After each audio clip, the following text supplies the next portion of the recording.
All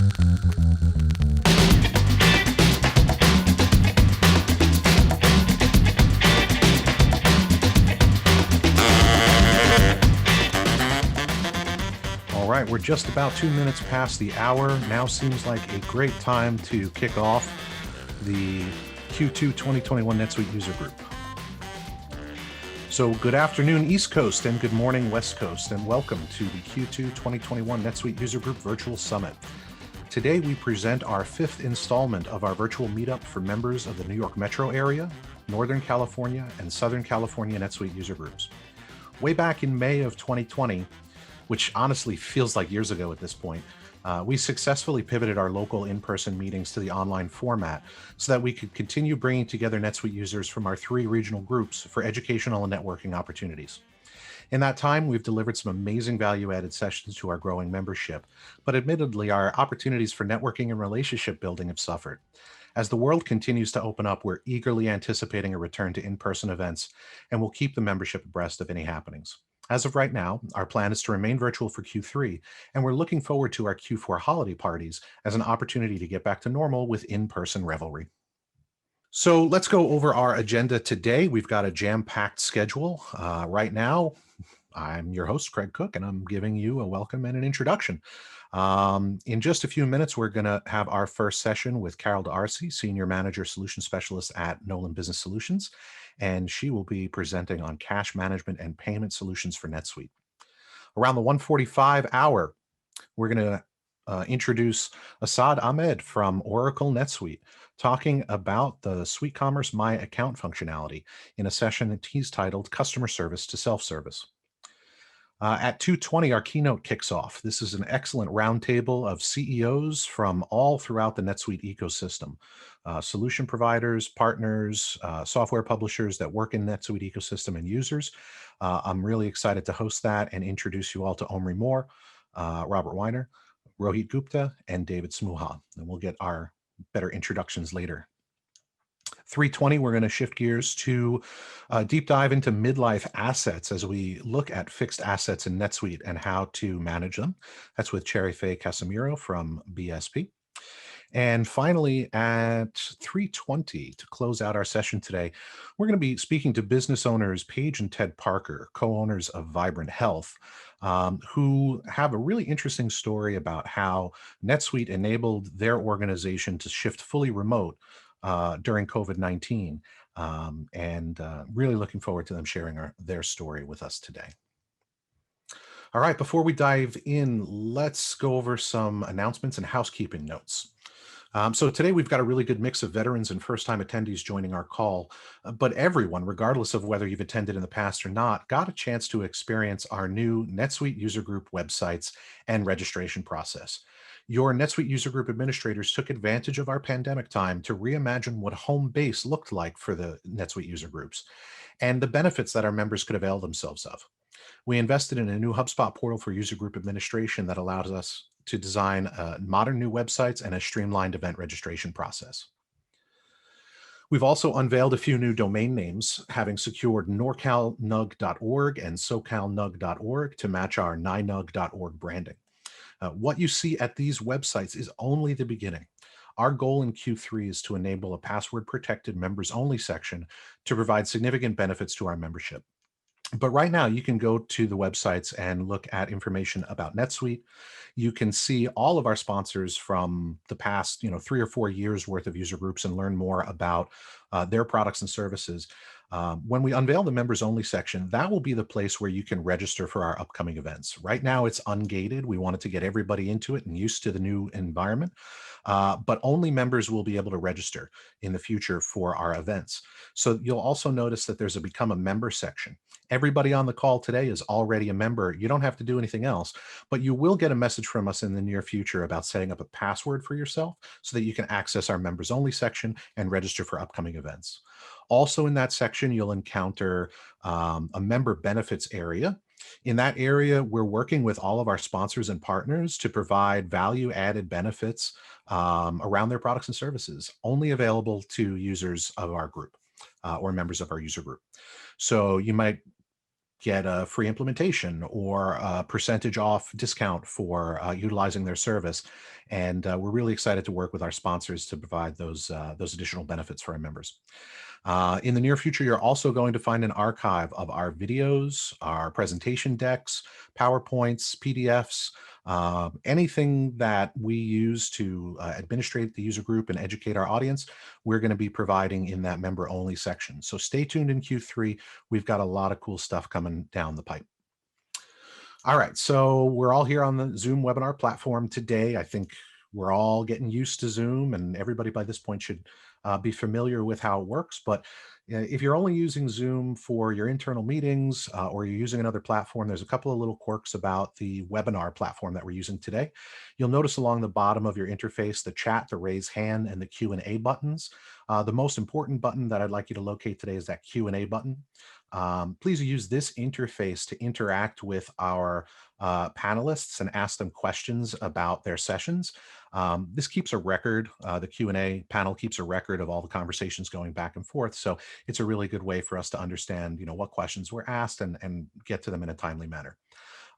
If you want to use the chat to say hello or respond to some prompts that we give throughout the event, please do so. But let's try to put all of our questions in the Q&A. At the end of our session today, we're going to have a live Q&A with everybody who's still on the conversation. So at that point, you can use the raise hand button. If you do raise your hand, be prepared. We might turn on your audio and video and allow you to interact with all of our panelists live and in person.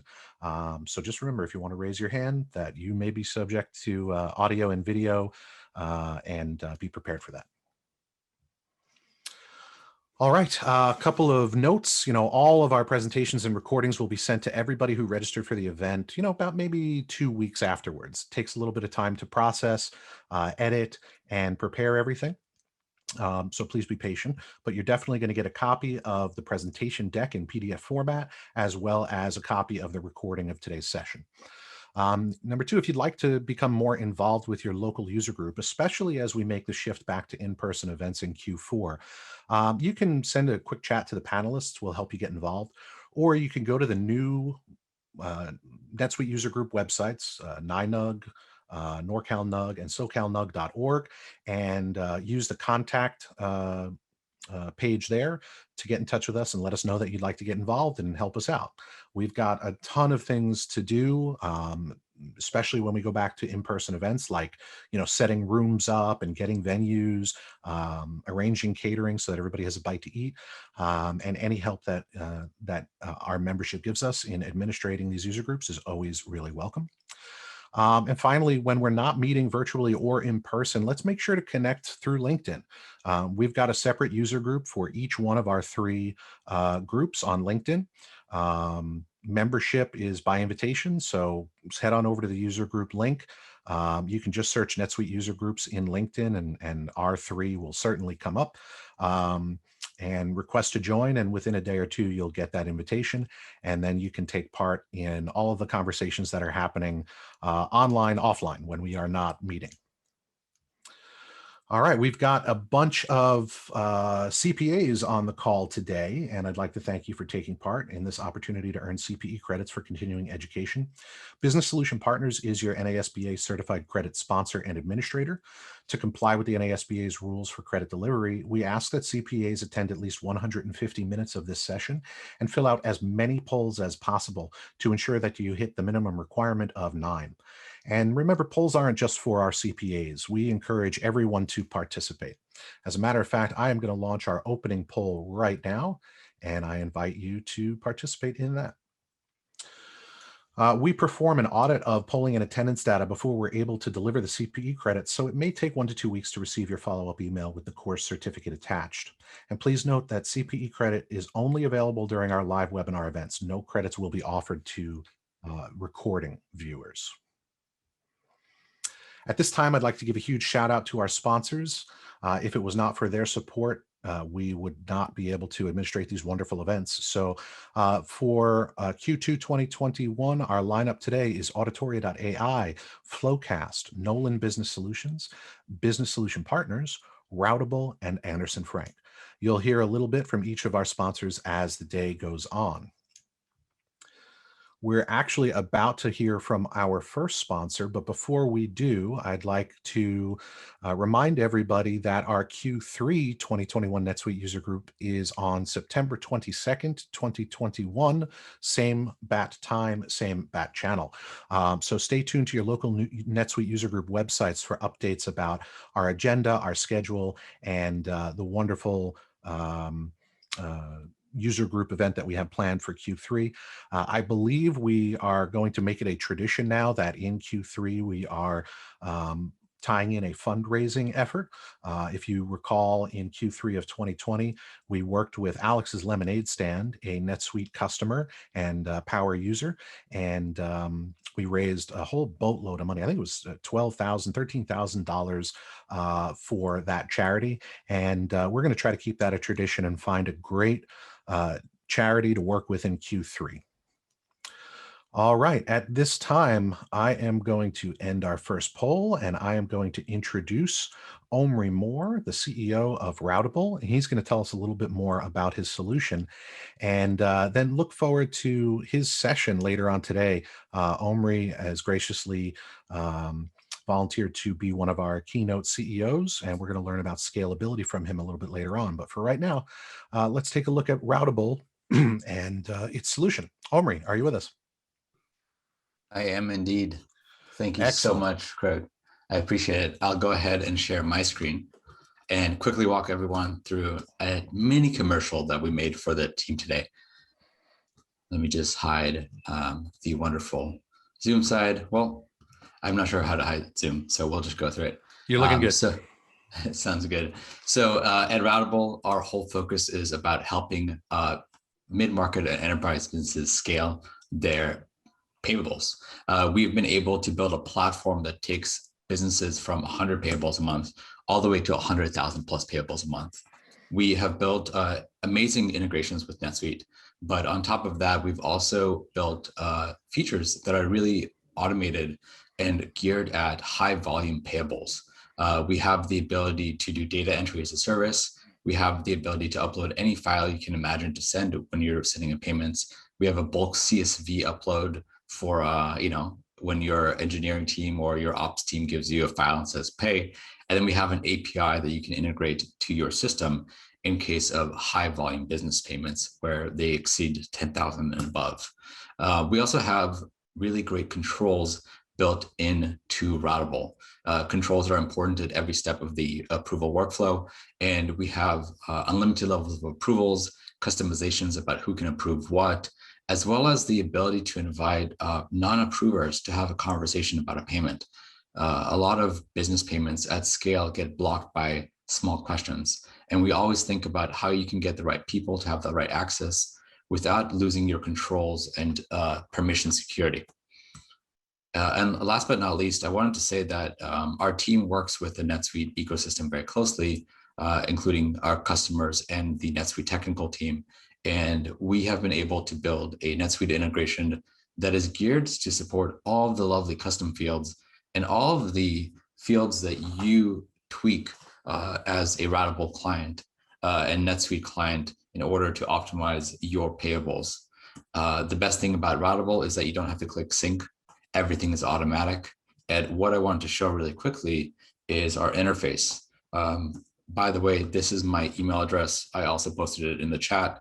I am more than happy to field any questions after the call and set up any questions as well. Really quickly showing our platform. I just want to show you how fast our integration is with NetSuite. As you can see here, I selected a vendor that sent me an invoice. I can have multiple contacts, very much like HelloSign and DocuSign, read-only and primary contacts. And the best thing about our platform is how rapid we are to user feedback. We have great live chat and we have great customer success. But what I really want to harp on is every field that you use in NetSuite is available in Routable, all the way from the posting periods, custom fields, amortization tables, and anything you can imagine. So we are really here eager to listen, but also build products that shave time from entering data into NetSuite and connecting data into NetSuite. With that, I will get it back to Craig. Thank you so much. All right. Thank you, Omri. I'm going to go ahead and share my screen again. It's now time to introduce our first session of the day with Carole Darcy, Senior Manager Solutions Specialist at Nolan Business Solutions. Carole, are you with us? I am. Excellent. I'm going to stop my share and give you screen control, and you are ready to go. All right. Hi, everyone. Let me share my screen. Am I All sharing right, the we right got you. screen? You Is are. that my We're okay. calendar you're seeing? No, it's Or not your calendar. okay, It's good. your presentation. That's much better. Perfect. Well, hi, everyone. And thank you, Craig and team, for providing us with this great opportunity to share some thoughts around cash management and payment solutions with our NetSuite community today. My name is Carole Darcy, and I will be your host for the next 25 minutes or so. I'm hoping to maybe leave a few minutes at the end to address any questions. So if you have any thoughts as I go through our discussion points, feel free to enter some Q&A in our in the meeting, and I'll be able to. I'm hopefully have enough time to be able to address a few of those. So a little bit about me. I'm a chartered accountant that took interest in technology very early on in my career, which led me to also obtain my Certified Information Technology Professional. So that's the CITP credential below my name there. I have over 25 years of experience in financial management and information technology, and hope to share some of that expertise, with you all today.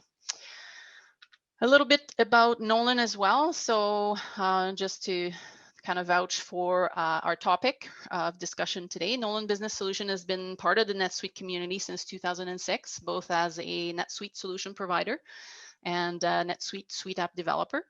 And as an organization, we've helped thousands of companies simplify complex business processes into and help them turn them into much simpler and less complicated tasks. Over the last 30 years, we have developed a very strong expertise in the area of cash management, and that is what we will more specifically talk about today.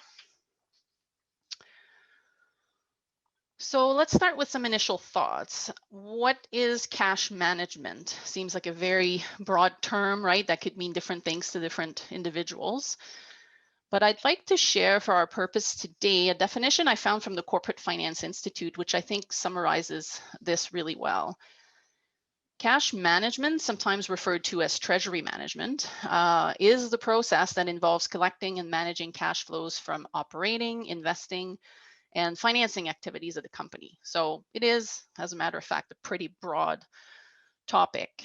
But if you pause for a second on that definition, one would conclude, I think, that cash management is truly a key aspect of any organization's financial stability. So whether your organization is brand new, growing, or even mature, effective cash management strategies and tools should be considered as an essential part of your customer's success, and as such, should not be overlooked, in our opinion.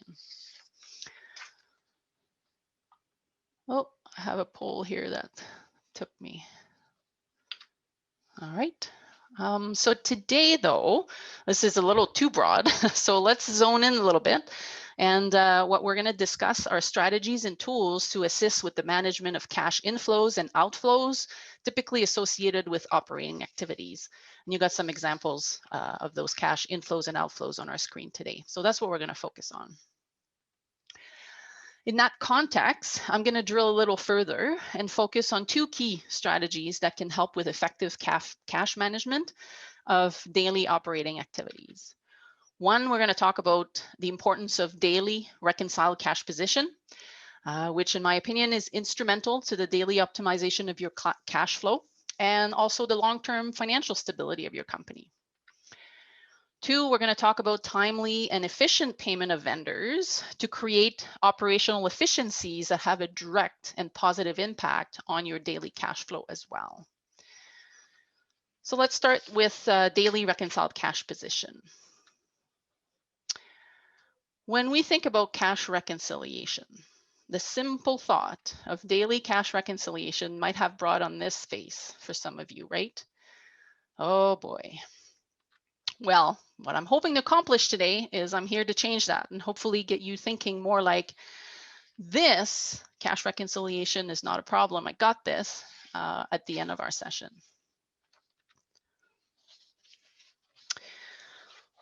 So cash reconciliation types, because I mean, when we think about cash reconciliation, our accountant's mind typically goes to bank account reconciliation, right? So that good old month-end reconciliation process that ensures your bank statement activity is correctly and timely recorded in your GL. But there are really underlying cash reconciliations that are just as important in order to effectively run your business every day. Especially in today's world, electronic world, online orders, online payment options are becoming the norm for our customers, right? So we see an increasing number of organizations coming to us for advice on how to manage the reconciliation of those merchant gateway accounts and resulting fund deposit in their bank accounts. Even though this dilemma might have existed before, a much lower volume associated with these types of transactions made it a manageable process.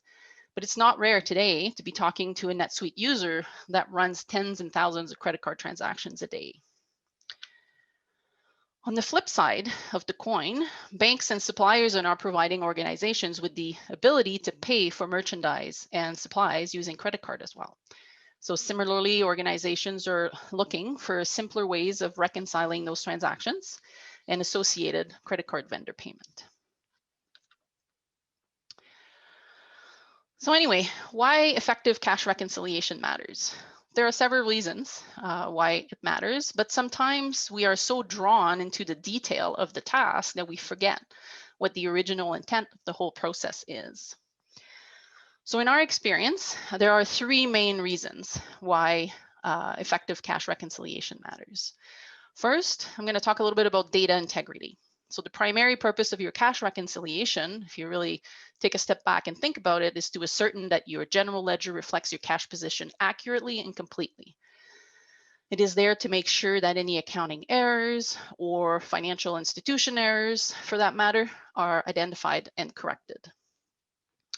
Here's an interesting thought around that, though. So I often talk to clients that come to us looking for a reconciliation tool, and they indicate that they want to use their bank statement to drive all their cash posting to the GL.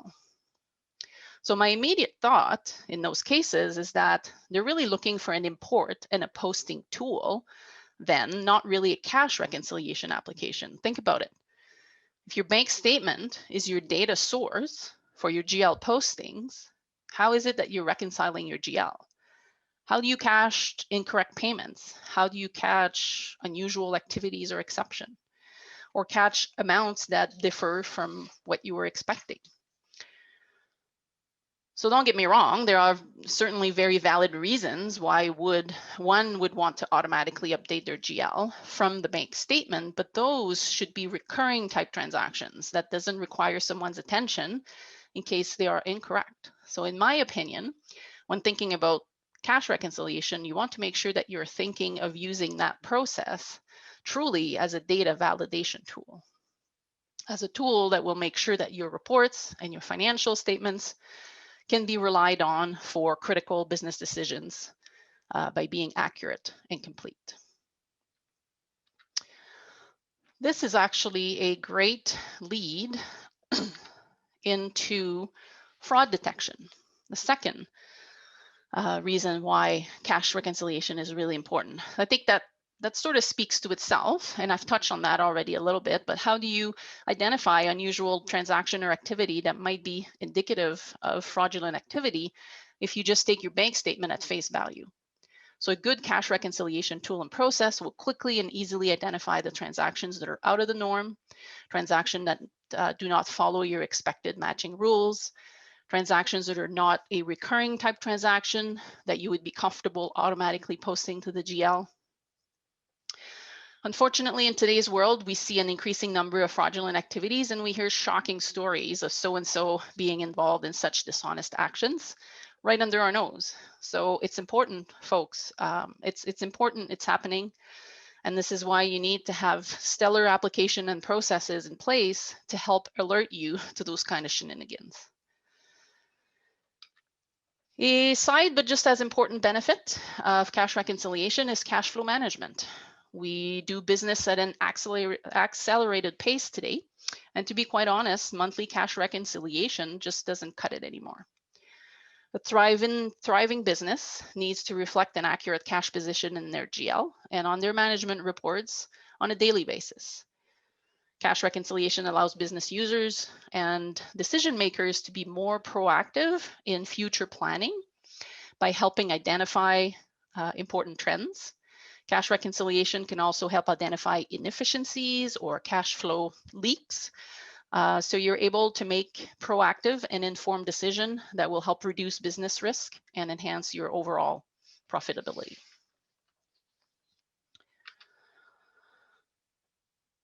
So despite all the highlighted benefits, why is cash reconciliation still viewed as a tedious, boring, difficult, time-consuming task?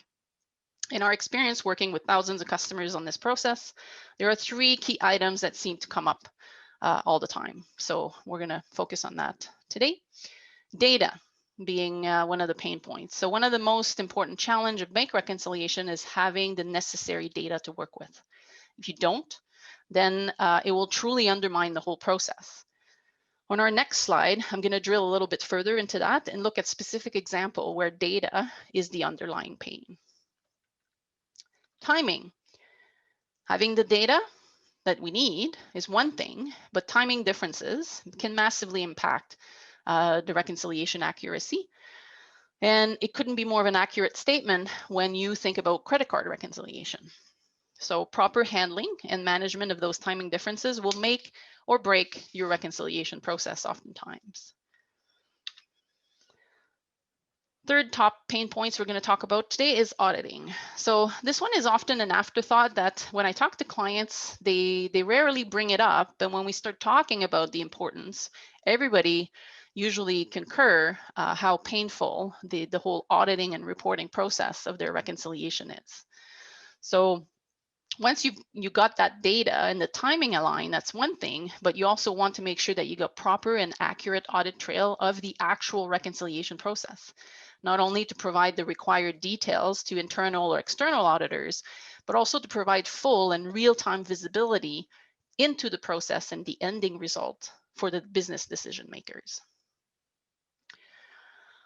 So unfortunately, based on this, what we see repeatedly and talk to clients about all the time is that most available technology still forces users to rely on very manual processes to fully complete their cash reconciliation. And then guess what? We're back to our complaint that cash reconciliation is a very tedious and time-consuming task.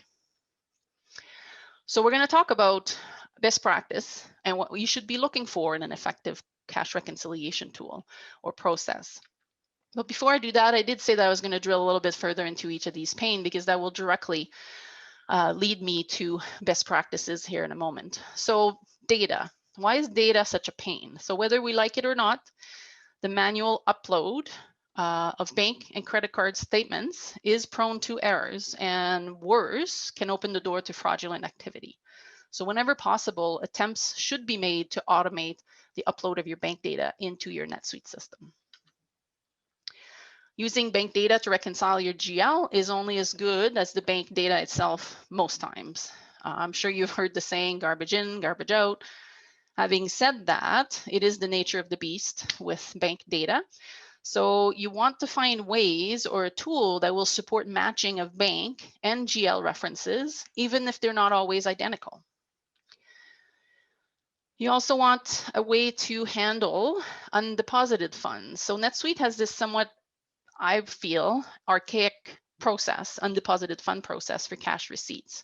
And in the good old days, you know, that made sense where customer receipts were received with this good old manual check in the office. And we would batch them all and we would go to the bank and deposit. You know, seemed like a great idea to have this built into the system. Now it has become a bit of a nuisance because we don't see these manual customer payments anymore. How many of you deal with customer checks on a regular basis? Yet when I talk to clients, NetSuite clients, I often hear that, you know, you're still forced to manually complete that process before you can even move on to cash reconciliation. So there's a bit of redundancy there. Again, you want to look for ways or an application that will help you bypass this very manual process and automate the deposit process for you. So I'm kind of referring to a concept of grouping here, grouping of transactions. So you also want, ideally, to have a process or a tool that will help you address the many-to-one type matching. So if you, another great example, other than customer receipts, would be those ACH vendor payments. So as we're moving towards more and more electronic payments, both on customer and the vendor side, you want that effective way of recognizing in NetSuite individual transactions that needs to be grouped and matched to a consolidated amount on the bank side. So those are all, examples of scenarios of things that have rendered the reconciliation process so manual over the years. Here's another one for you, amount variances. So I still talk to a lot of clients that some really have a desire to only have a matching process that will support exact match of amount. My opinion, that might be more of an older sort of accounting thought. If we really think about small immaterial variances, there was an error posting into the system by 9 cents, 50 cents, $1. Do we really want to worry about those types of differences? So you also, for efficiency purposes, especially if you have large volume of data, you want to really deal with those types of differences automatically. Oh, here's a good one for you. How about manual netting of transactions, such as void checks? Isn't that the most annoying of manual tasks? I'm going to leave it at that. So all of the above become even more prevalent in an environment that handles large volumes of cash transactions. How am I doing here? Not too bad. So I talked about timing as a pain as well. So even though my first point on here talks to outstanding checks, which is kind of the obvious one when we think about cash reconciliation, there's a number of other examples of outstanding items that is an important part of the daily reconciliation process, especially daily. So as you upload your bank data and you look at your GL data, you not only might have a list of outstanding items on your GL side, but you also want to be able to effectively manage that list of outstanding items on your bank side or your credit card side. So yes, even more so, credit card outstanding item or timing delays becomes an important part and intricate reason why the cash reconciliation process in that case can seem a little bit cumbersome if there's a lot of if there are timing issues that are not properly addressed as part of the process. Here's another timing difference. So for all of these direct debits and credits that show up on your bank statement, thinking of those transactions that hit your bank directly before they hit the GL. So you really want those if it's a bit of a timing thing in the sense that, maybe your business process hasn't picked up on it because they are these recurring type transactions. So ideally, to eliminate the manual labor here, you want those to automatically get posted to the GL if they are of a recurring nature. Let's talk about auditing a little bit further too. So when it comes to auditing, you want to be able to always pull previous reconciliation details as needed. Not only the typical expected month-end reconciliation report, but really we need to really start thinking about a complete audit trail of the whole reconciliation process. That should be available to you. Not only who uploaded the data, who completed the matching, who created new GL posting. We're pretty lucky in NetSuite that has a very strong record system notes capability for that purpose. But to truly avoid manual labor, you also want to look for ways to capture that proper audit trail along the process, so that you can better create reports around the process. You can create these nice outstanding items list. You can create list of unusual items that didn't follow your typical matching process.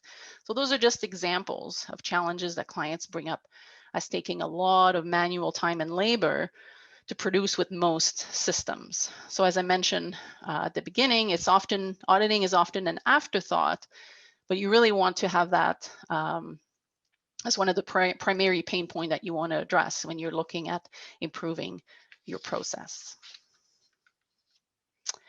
So now that we have a good understanding of the benefits and the pain points associated with cash reconciliation, what would be a best practice? What would a best practice process would look like?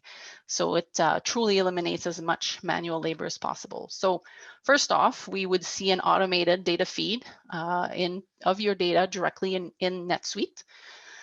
Then the existing GL transactions are automatically matched based on a set of matching criteria.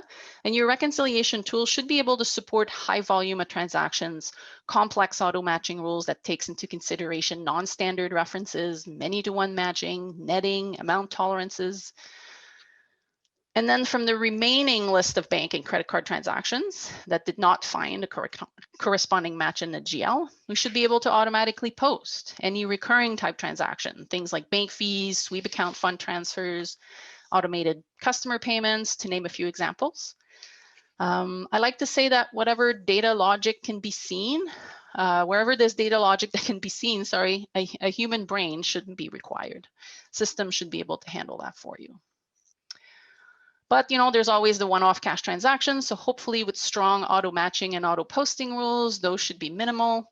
Ideally, though, there would be a simple adjusting process that requires minimal clicks to update your GL so that you bring yourselves to that daily cash reconciled position quickly and effectively. Oh, and let's not forget that throughout this process, we need that detailed audit trail that will facilitate full and real-time visibility into your daily cash position. I'm going to briefly talk about NetSuite's bank account reconciliation capabilities. Most of you are aware by now that the original bank account reconciliation feature has been deprecated with the most recent release of NetSuite, leaving room or leaving the place to the new bank account reconciliation feature that gives you that nice side-by-side comparison of your two data set. I'm going to speak to, because I get a lot of confusion or a lot of questions when I talk to prospect about the data feed. So that's what I'm going to focus on here for 2 minutes. The way NetSuite is structured this, or is addressing this, is with their Bank Feed Suite app. So there's a Bank Feed Suite app that's available to you that works in conjunction with the Financial Institution Connectivity plugin. And behind the scenes, essentially, we have a third-party aggregation service provider that can access online websites using your credentials to retrieve your bank data. So it's sort of the underlying model here is leveraging. So aggregation service providers you might have heard of in the past would be Yodlee, Plaid as an example. So those are organizations, that's their sole purpose, is to create these bank connections and essentially use a technique called screen scraping to access websites using your credentials and then screen scrape your data into NetSuite. Another option, sometimes I feel more secured and could give you better data quality because you kind of have a little bit of limit in the quality of the data that you get with an aggregate service provider.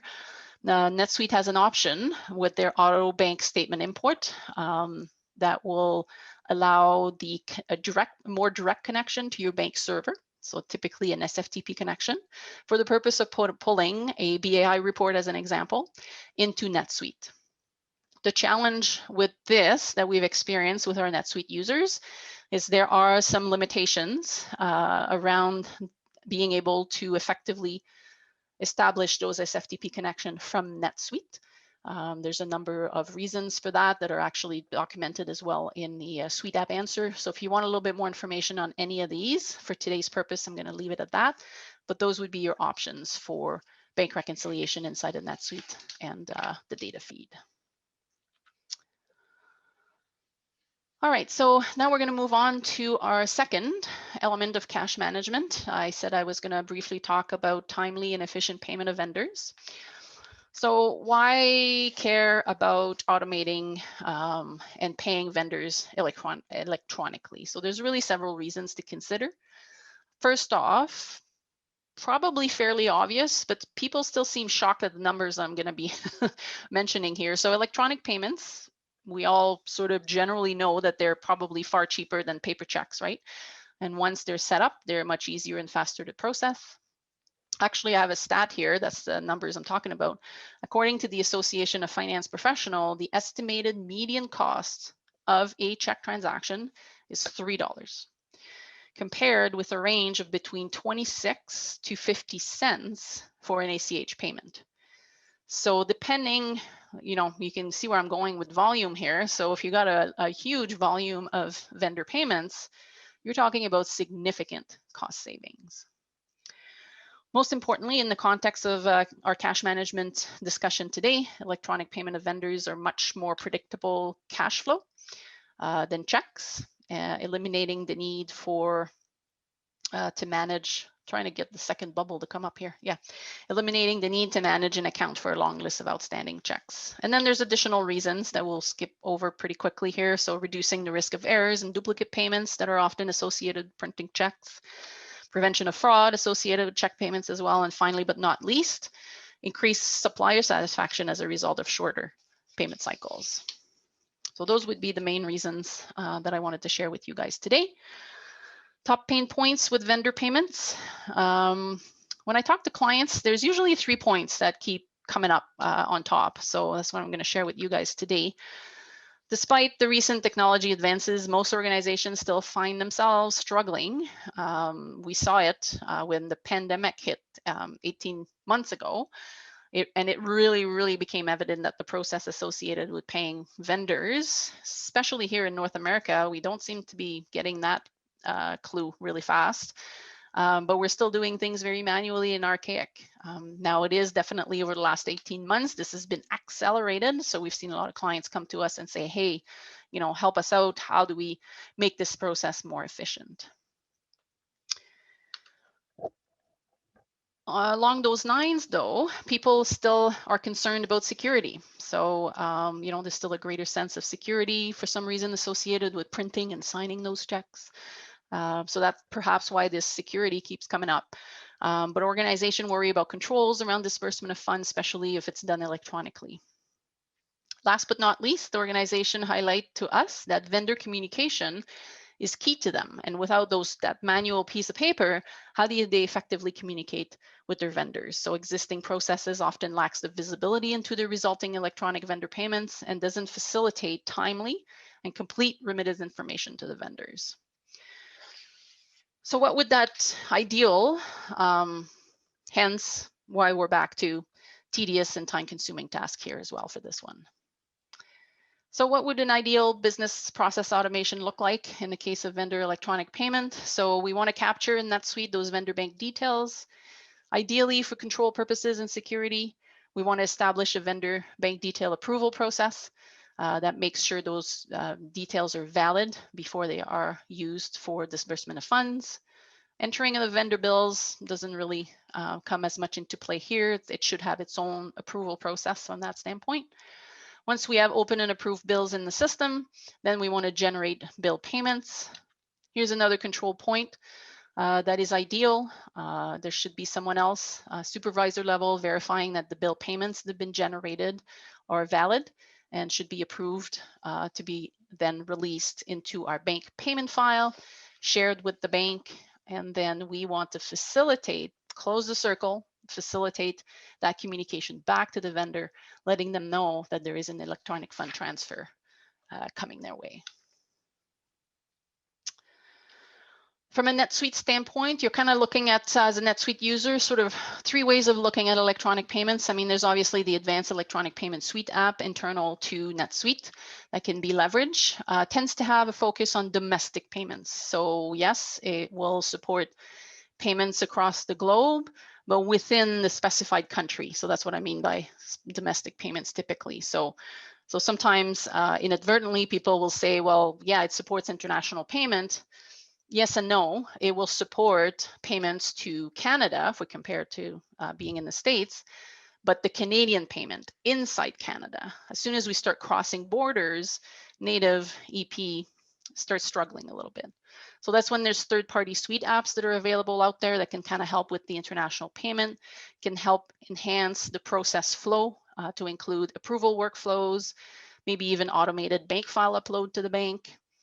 And then a third option is to completely step out of NetSuite. And you have those third-party payment processor that will take your vendor payment information outside of NetSuite, complete the payment process, and then bring information back into NetSuite. So with various integration points, that you're looking more at an integration model versus having something inside of NetSuite to control.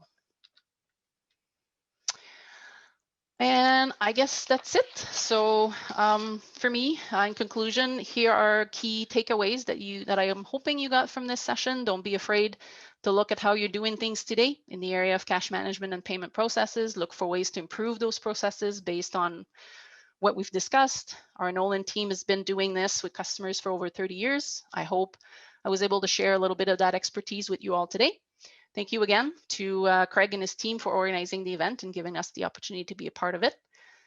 If I have any remaining time, I'm not sure. I'm happy to open it up for live questions, or we can do it at the end. Yeah, Thanks, Carole, Ahmed. we do have one question from the Q&A. It looks like somebody's typing an answer out right now, but I'll give you a crack at it anyway. When banks require two-factor authentication, such as Chase, it seems like the bank feed suite app does not function properly. Do you have any suggestions around that? Yeah, that is one of the reasons. If you remember, I kind of said that there was a number of limitations. That's one of them. So unfortunately, if you actually go to the Suite app answers, that is clearly stated as a limitation for some of these connections sometimes. So All right. we've encountered that for sure. I'm not seeing any other questions in the chat or the Q&A. Carole's going to be with us a little bit later to talk more about what Nolan does and some of their products and services. And I believe she'll also be with us to the end through our open Q&A. So if you have any burning questions for Carole as the day goes on, or you're like, oh, wait, I forgot to ask her this, please type them into the Q&A, reach out to her at the address that she provided, or stick around to the end and we'll go to that. All right, Carole, I forgot to show your awesome intro slide. I apologize about that. I was so excited to get you introduced here. So there's your slide, and now we're going to move on. Perfect. Thank you. Thank you, Carole. All right, so I called Carole Caroline once or twice just now because up next we've actually got Caroline Davis. So I apologize to Carole and Caroline for interdispersing your names. But next up, we've got Caroline Davis from Anderson Frank here to speak to us about their awesome NetSuite recruitment services. Anderson Frank's been a longtime sponsor of our user groups, and I'll just take a minute to thank them for their steadfast support. But Caroline, before we move on, this wonderful slide here is some of the happenings at our last in-person SuiteWorld event in 2019. So I'd really like to announce to everybody who is chomping at the bit to get back to in-person events that the 2021 SuiteWorld Conference will indeed be a live event. And for anybody that has not had the opportunity to attend SuiteWorld, I really, really recommend this 4-day conference.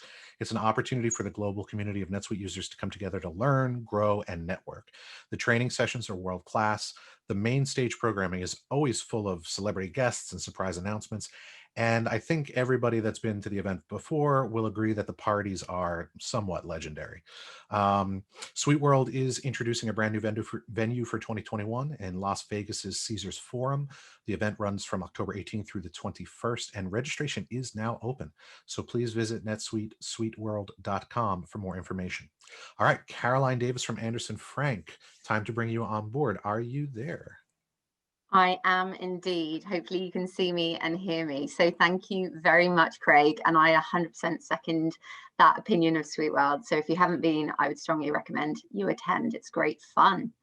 So in terms of Anderson Frank, for those of you who are unaware about us, we are a global leading NetSuite staffing firm.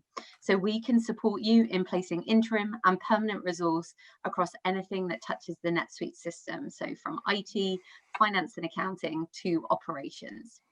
In addition, on an annual basis, we collate a market trend report using feedback from our clients, our candidates and third parties, and we actually release that at SuiteWorld itself, taking place in October, as you mentioned. For the purposes of today, though, I thought it would be useful for us to do an interactive poll to get you thinking about what you and your colleagues are going through at the moment in terms of hiring and market trends. So Craig, I hope you're going to help me with this poll. So yeah, if we've got 5 questions, and if you can input your answers, that would be great. So question 1 is, in the last year, have you found hiring NetSuite professionals easier, more difficult, or no change? All right, that poll is up. We're going to give everybody just another 10 seconds to answer this poll because we've got a bunch to go through, and then we're going to share the results in 5, 4, 3, 2. All right, thank you everybody for participating in that poll. Here are the results. Most people found no change. That's pretty good, huh? No change. Well, I would say because of the nature of the NetSuite system being remote, and also the challenges in regards to the supply and demand, maybe that's why there's no change. I think for those of you who said it's more difficult, it might be because the remote market has opened up, candidates are in demand, they're getting multiple offers. But yeah, next question. All right, next question's up. In the last year, has your workload increased, decreased, or remain unchanged? I'm not seeing a lot of decrease. We'll share those polls in a minute. Absolutely. But I Me saw neither. increased light up like a Christmas tree. Just another 10 seconds for everybody to answer that poll, and then we're going to share the results. Yeah. Great. At least there's some remained unchanged. All right, let's share those results with everybody now.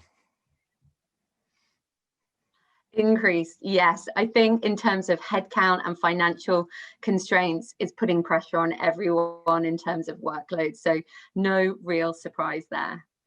Yes, I think we all need some PTO. Third question. Number 3 coming up. Do you feel the last year has given you a chance for a better work-life balance? I'm really interested in this because I've had clients and candidates share very mixed feedback on it.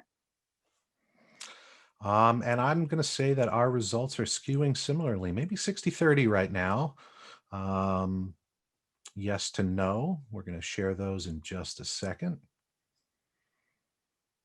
Still a couple of answers trickling in. All right, we're going to end that one and share it. So yeah, just about that 60-30, 60-40 there. Yeah, so I think with remote working, that's provided flexibility for individuals to work around their lifestyle, which would mean that it has provided a better work-life balance. However, industry specifics and also the nature of Zoom, where you don't necessarily have to have a break, means that some individuals are finding the workload just very intense. Was your organization's technology, particularly NetSuite, equipped for a smooth transition to remote work during the pandemic? Yeah, this is a great question. And I mean, obviously a lot of NetSuite positive is answers. cloud-based. Yeah, so we should think that it's fully enabled, but I think it depends on where you are in your NetSuite journey. Absolutely. Deployment is key. I can imagine, a fresh install, somebody who is just adopting the system, and now all of a sudden everything changes and it's like, wait, we weren't planning for this, right? All right, let's share those results. Okay, well, that's great. That means you're fully enabled, you're utilizing the system. For those individuals who said no, it might not be that it's been fully adopted, and so they had to pivot very quickly. But that's great in regards to the system. All right, let's queue up that last question. What impact did COVID-19 have in terms of your NetSuite investment? Did it bring forwards investment and changes to your deployment, delayed investment, or no change to system planning and deployment? Yeah, this is a great question. I think we're always looking towards growth, right? So we want to be able to enable more modules and open up new functionality and invest in new users. But yeah, when the pandemic hit, it definitely threw a lot of things into flux, right?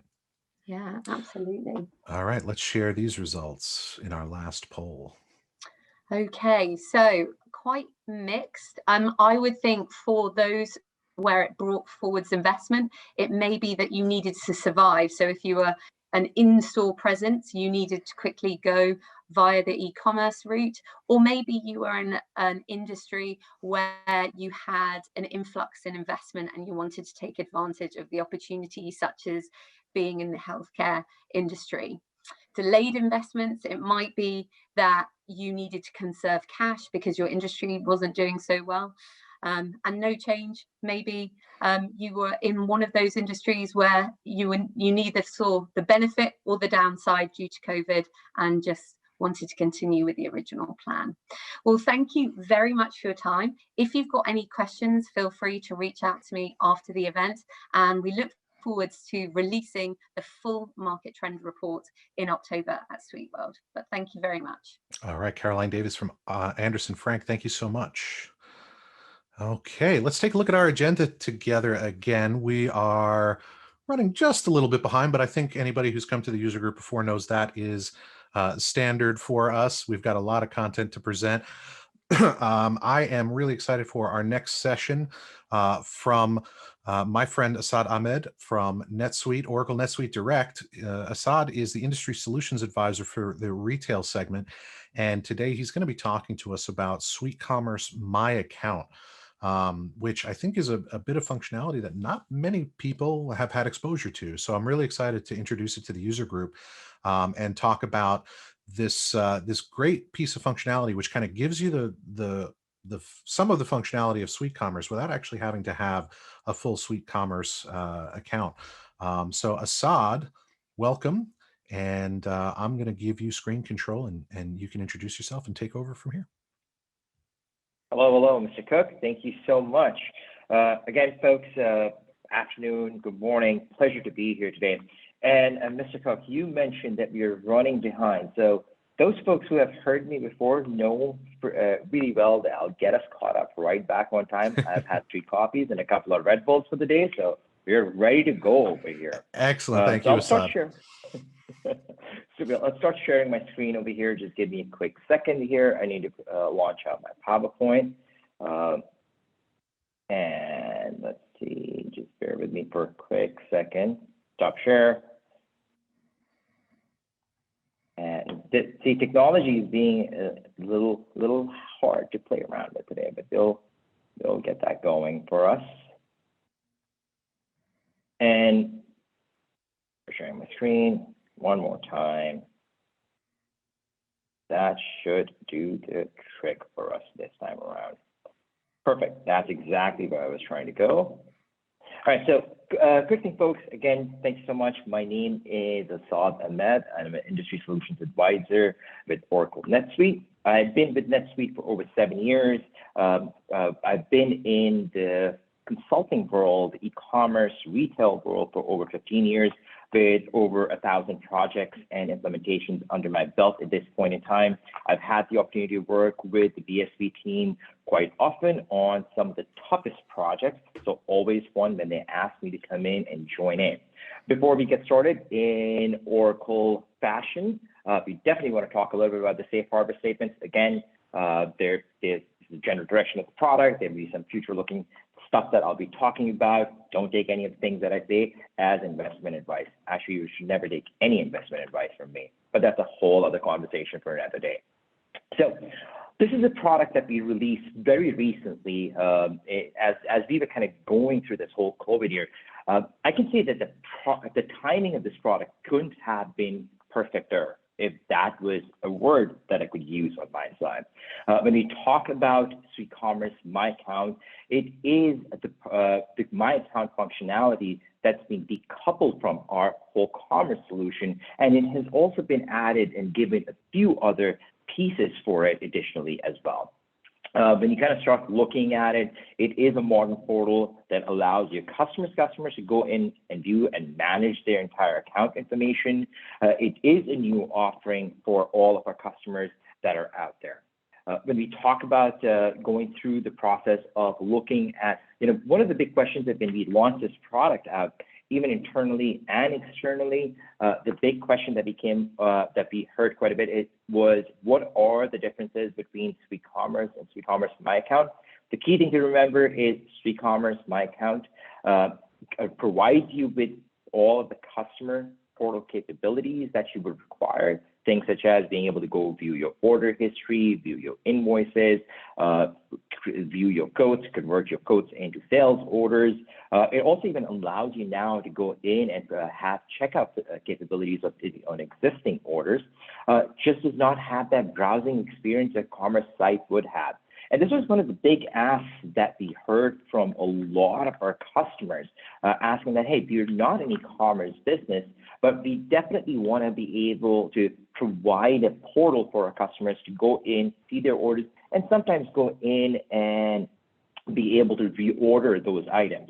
So definitely a great fit when you kind of start thinking about this whole pandemic thing that happened it's still going on, I guess, where a lot of businesses were not present. A lot of people were working from home. They need to pivot to a model where they made it easy for their customers to come in and start doing business with you. When you talk about the SuiteCommerce MyAccount, one of the additions we also did was adding in this whole subscription side of things. Again, with NetSuite, we also offer this whole suite billing capabilities where you can have recurring billing. It is a very powerful tool in the back end, but that was a bit of functionality that was lacking on the front end.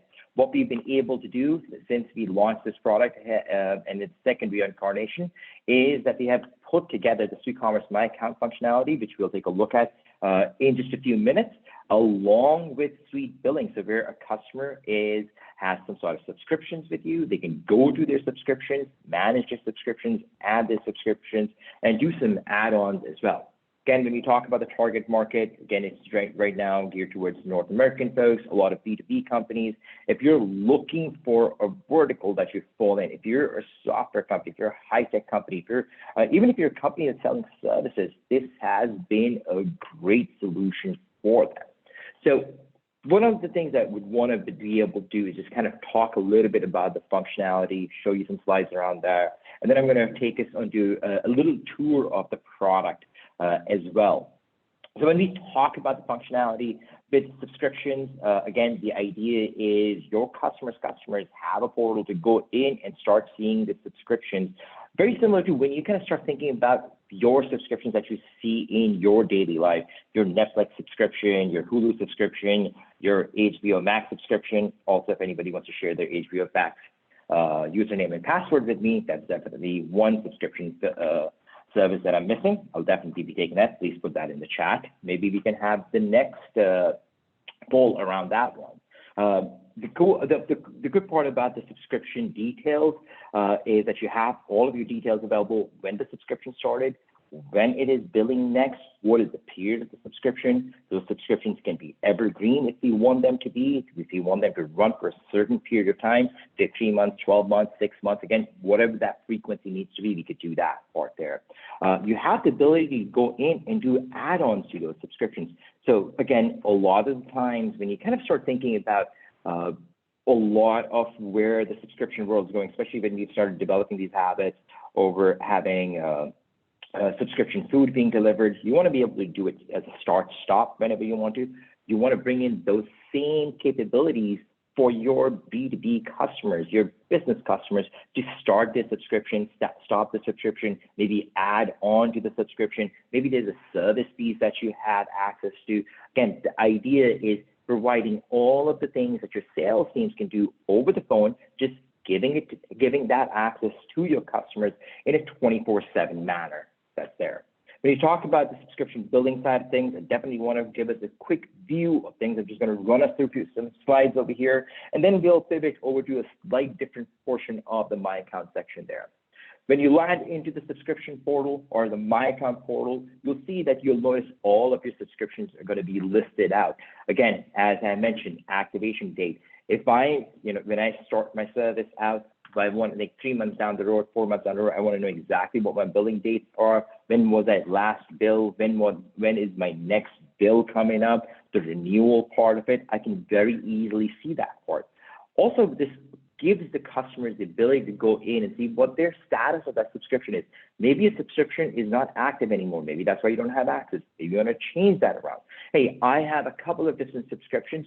Which one is which? We can definitely go drill down into those subscriptions and find that bit of information out. Again, the idea is going from customer service to self-service. That's been the trend, the biggest trend that COVID has brought about is allowing the customers to do everything that they want to do rather than tying them into those 9 to 5 hours when you are available to answer those phone calls for them. Here, I can drill right into that subscription that I was looking at. I can see, hey, what was the set of fees associated with it? What are the user licenses? Hey, I want to go change my user licenses. We just hired a bunch of different people. We just had the Anderson Frank folks talk about if you're bringing on onboarding newer people, you want to give them access to those subscriptions. Well, the idea is you can very easily start seeing those pieces out on our part, right? You can see where the subscription is starting, what my billing is. Hey, what if I add one more person? Do I qualify for a quantity break or a discount? Do I need to add 5 more people to do that? So you can start seeing all of those aspects, where those price breaks are, the quantities are, descriptions, and anything that's in there. Maybe you want to go in and do some sort of an add-on.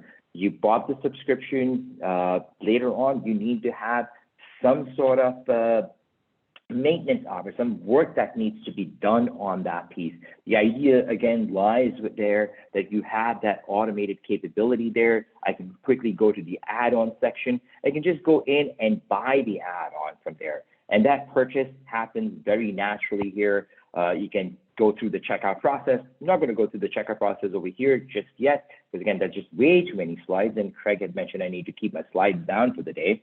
The goal is that you can go in and start going through the checkout process, buy those add-ons on an invoice if that is how you want to start doing that, then getting billed for it, maybe use a credit card, corporate card, maybe start using ACH. Again, mentioned earlier, ACH transactions tend to be a little bit cheaper than checks and cash, checks and credit cards. Again, we can start doing all of those pieces there for you.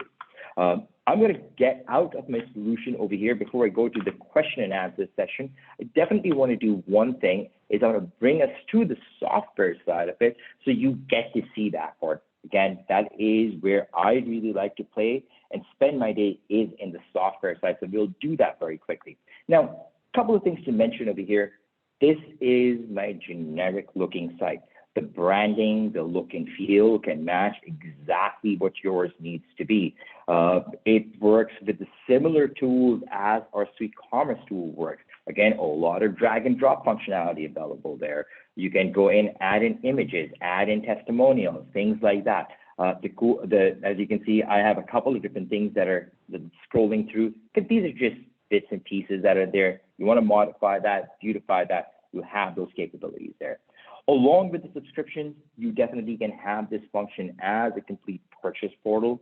As you can see, this is my entirety of my purchase history, shows me all of my touch points. Again, this is an omni-channel portal. That is another one of the big areas where the world is trending towards now, where you can have multiple different touch points with your customers. You can actually go in and start seeing those pieces out. If I wanted to go and look at one specific order, for example, I just want to randomly pick this order of this 280 over here for myself. What did I purchase? What did I buy? It's going to, did I mention this is PCI level 1 compliant? That's why it's asking me to log back in again. So let me do that really quickly. I think I got the password right there. Actually, no, I did. Woo. Let's do that part. I think it's going to be right this time around. Second time's a charm always. So we'll go back to that page that we were looking at. It gives me the details. Hey, what was it? Where was it shipped to? You can tell me all of the details around, hey, there's some returns that are associated with it, all of the items that were on that specific order that we had. I can go in, reorder these items. Now, when we first launched this product, we did not have the ability for customers to reorder from existing orders. This is something that we have added in. This was a big ask from our customers, from our user base that we were looking at. A lot of key people came back to that. We can actually do that now. And again, we always look for feedback from our customer base, and eventually some of that makes it right into the product line for us. If I wanted to request a return, as you can see, I can request return. Again, another area for our customers to be able to see that you have full return management capabilities tied right into it. And it does, and it doesn't mean that these products just show up on your door. Again, there's that whole piece of approvals. You can do some semi-automated approvals, say for the first 7 days, no questions asked. Beyond 7 days, somebody on your side has to go in and approve it. Once that approval happens, you set them a return shipping label. It sets up a receiving on your back at your receiving docs. Then you can do a put away. You can do a discard, return to vendor, whatever that piece needs to be on that end. Codes. This is another piece of functionality that has been requested quite a bit. Again, the way that it works out is the sales rep can create a code, and this becomes that portal where the customers can receive it. Again, it's not going to be locked into anybody's inbox there. I can go in and view that code. I can start seeing the details. If I wanted to go and review and place an order on a code, say I'm the customer, I receive that custom price, I like everything, I don't have to ask the sales rep to send me that, send me a sales order, anything like that. I can just function this as a regular shopping cart for us there. Another aspect of the customer MyAccount or FCMA, this is really where the rubber meets the road for us, and this is one of the big reasons why a lot of our customers are choosing to add this as a module. Is it allows your customers to access all of the financial information that they're looking for. I always like to use this example personally. The last thing I'm going to do in a day is look and pay my bills. It's never the first thing. It's usually late at night. That's what I'm doing. And again, a lot of businesses are doing the same thing, right? Again, if you're working with smaller companies or organizations, they're not picking up the phone at 9 a.m. to call your AR department. Can you send me my invoices? What is my outstanding balance? Can you help me answer the question why I still have an open balance on this invoice, for example, 214?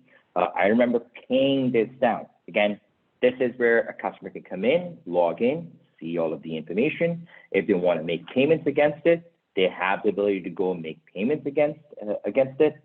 If they want to go in and do partial payments, we can do partial payments. If you have any sort of credit memos available, they could utilize those credit memos to to pay for those invoices if they wanted to. Transaction history, printing statements, again, all of the administrative stuff that your customers sometimes come in and ask you to do, we can actually manage all of those pieces out. Settings, I think that's a very simple one. I'm going to skip that one over. Their payment information can be stored for the customers there. Remember, we have PCI level 1 compliant, so you don't have to worry about a lot of the things there. One of the other aspects of this SC MyAccount or SuiteCommerce MyAccount is we have full support case capabilities available in the system as well. This is where a customer can go in, create a new case, start a new case, and this shows up in the NetSuite back office, similar to any order that would happen or any transaction that happens. And from there, you can go ahead and assign that support ticket to a specific person. It could be automatically routed. It could be based on workflows. Again, however your internal support structure works, there are a lot of capabilities set up in the system there for us. With that, I will stop there for a quick minute. That just brings me up into like where we wanted to be with the SuiteCommerce MyAccount. We very quickly went over the capabilities today. This is a newer product. It has all of the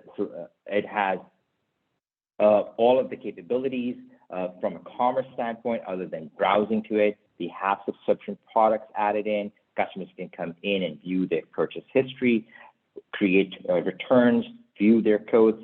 From the billing standpoint, they have the ability to go in and start seeing all of the invoice information that they are looking for, pay down their invoices, partially pay them out. And if they want to go in and start going in and communicating with you, there are full case support capabilities available as well.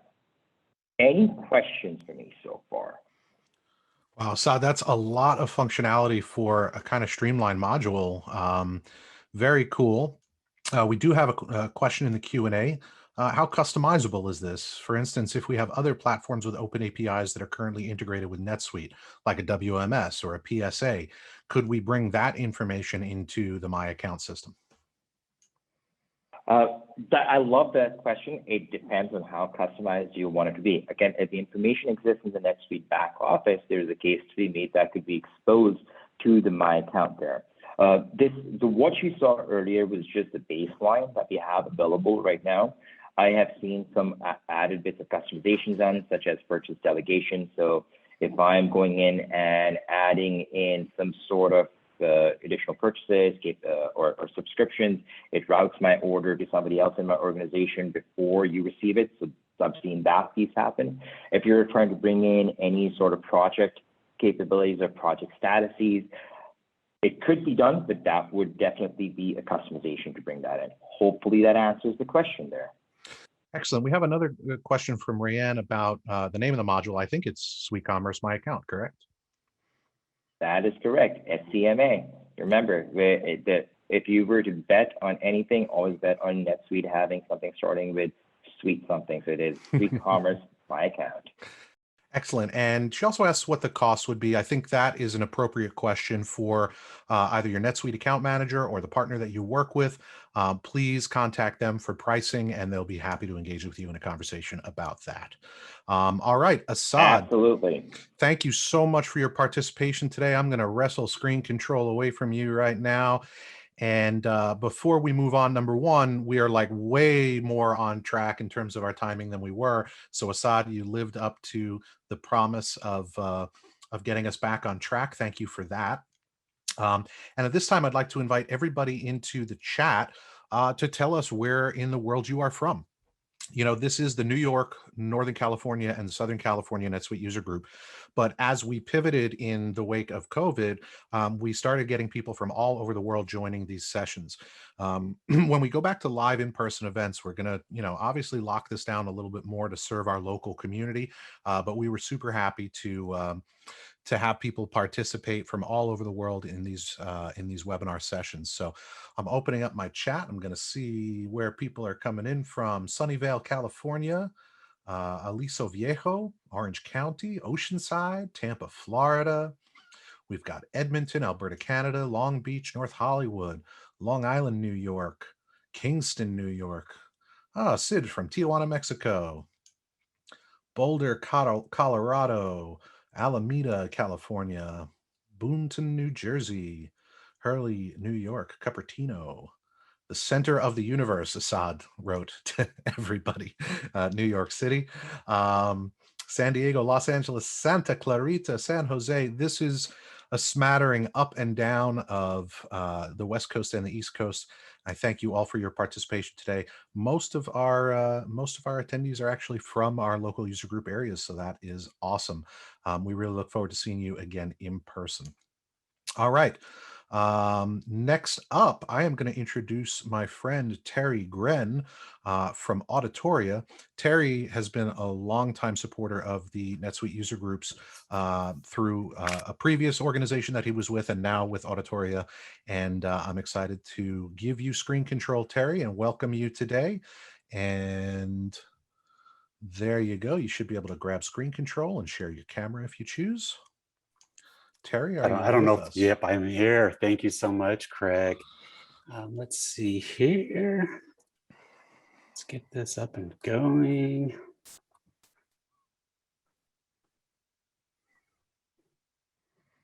All right, looks like we've got your presentation.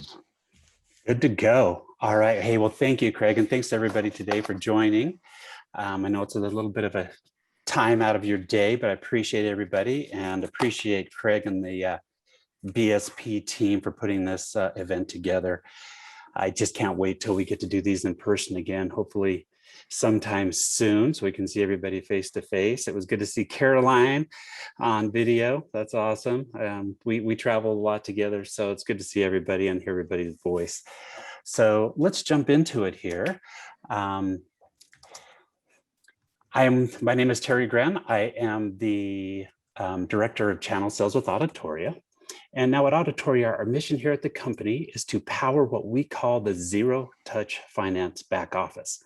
So NetSuite is your system of record, and Auditoria is your system of engagement. And by that, what I mean is we provide intelligent software that in an automated and autonomous fashion executes business processes that you typically find in the corporate finance functions, such as AR, AP, vendor onboarding, and cash performance. Everybody likes a little cash performance. So let's talk about some of the key challenges that our corporate finance teams face as they scale. As you're probably aware, when companies start to scale, they see higher amounts of transactional volume in the back office in areas such as AP, AR, and treasury.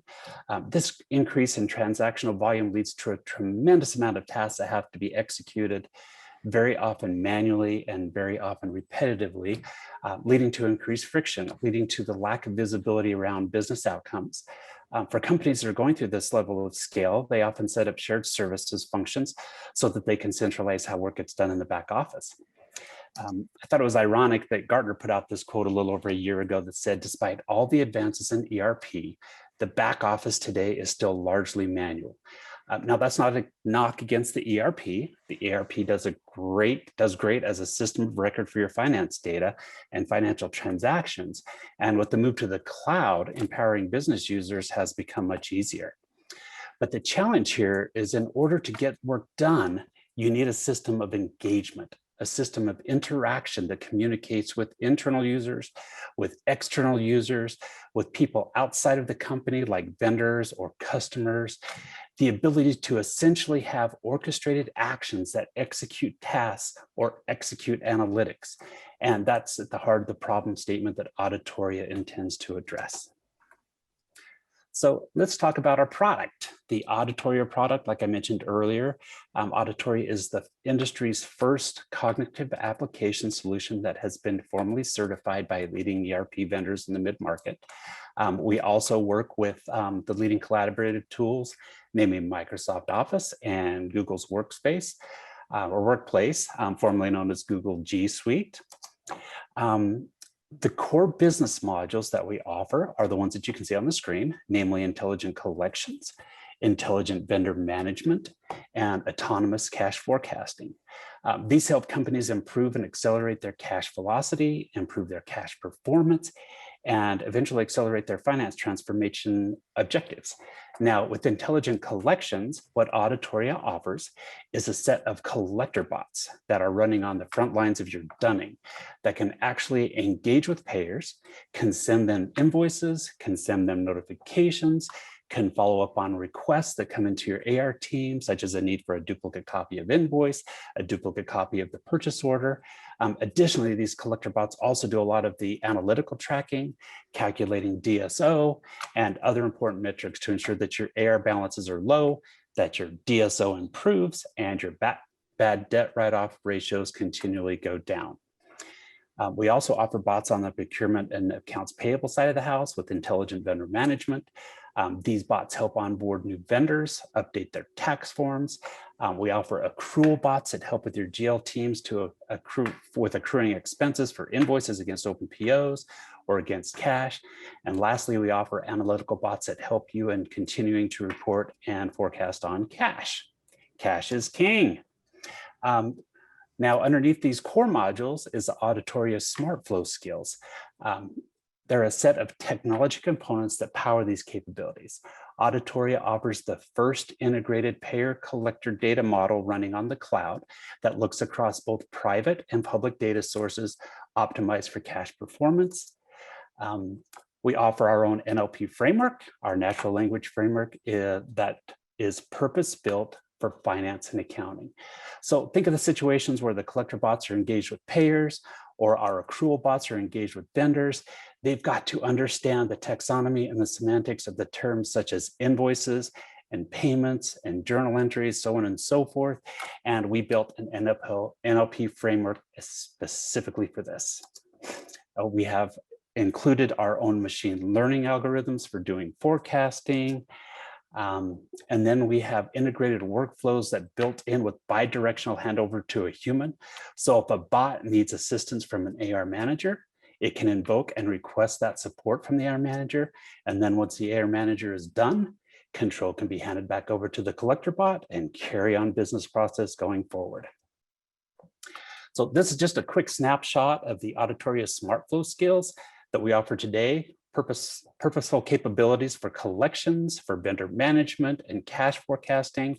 So let's just take a little bit deeper dive into our collections. The Auditoria's Intelligent Collections is a full set of comprehensive capabilities that drive automation into your collection universe. It not only automates the process, but it also provides a set of full capabilities by having collector bots be on the front lines of your dunning, the functional capabilities from collector rules to the dynamic prioritized work list, the automated bidirectional communication, the automated reminders, the follow-up responses, all the way through to tracking the payment life cycle are core to what the Auditoria bots deliver. The Auditoria bots can, on an ongoing basis, reduce your AR balances month over month, improve your DSO, can reduce bad debt write-offs, thereby improving cash performance for your company. In our vendor management area, Auditoria again offers a series of capabilities to automate and improve the overall tone of what you deliver for better improved serviceability to your vendors. Right from vendor onboarding, regardless of whether they're domestic vendors or international vendors and contractors, to process their tax forms, their W-9s, W-8s, and obtaining certificates of insurance from your vendors. For your GL teams to accrue invoices either against open POs or against cash, handling and addressing inquiries that come into your AP team, all of these are taken care of autonomously and accurately by the Auditoria bots. Here's just some quotes from some of our customers. I know that we're on a little bit of a time crunch here, so I'm just going to hop over to the one from Tyler Sloat. It says, if we can supplement people's roles with technology that removes the rudimentary tasks and allows them to focus on becoming more efficient organization, I would buy that technology any day. We have some great partners and some great customers using the Auditoria solution. These are just a few of them. So in summary, one of the fundamental benefits that you can get with Auditoria is a tremendous time to value. Customers see value in days, not months. You can improve your cash performance consistently by reducing AR balances, reducing bad debt write-offs, and improving DSO. And cash, as we know, is so critical to growing companies and me.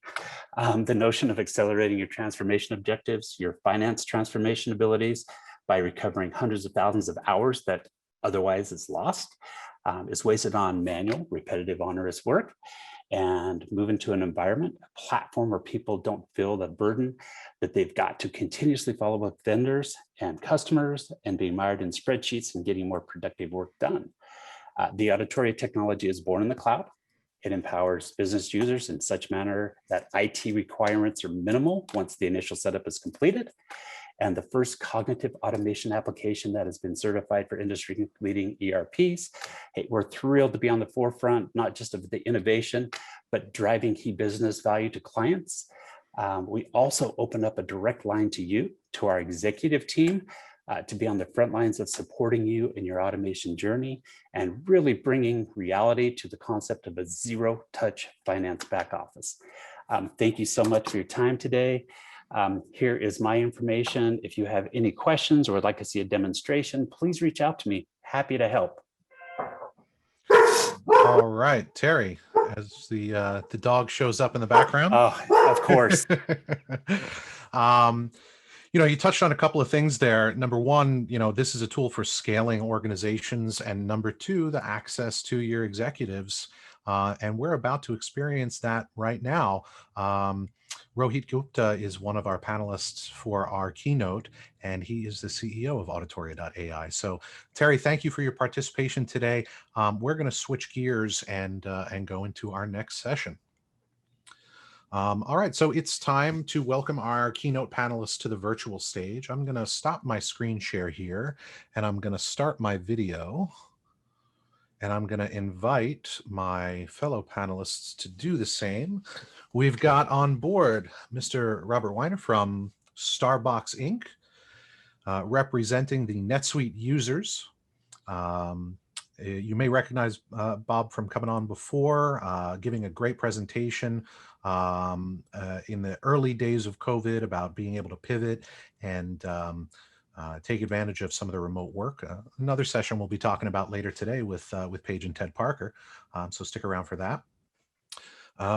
Do I see Omri Moore? Omri from Routable is a recent Series B recipient, just raised another round of funding for their Streamline APAR solution, which you heard about earlier today. Omri, thanks for joining us. Also on the publisher side, as I just mentioned, is Rohit Gupta from Auditoria.AI. I believe also an angel invested and venture funded organization that is making waves in the AI back office arena. And Omri and Rohit are bringing to us the perspective of NetSuite Alliance partners, companies that have aligned with the NetSuite ecosystem and seen within the user base a great confluence for their own products and services. So both have invested heavily in the NetSuite ecosystem, and we're happy to have them on today talking about scalability. Finally, David Smooha from Business Solution Partners, my boss, is here representing the partner side of the ecosystem. David built his business originally around Microsoft Dynamics, and about 20 years ago made the shift into the NetSuite ecosystem, and has been supporting the NetSuite community ever since.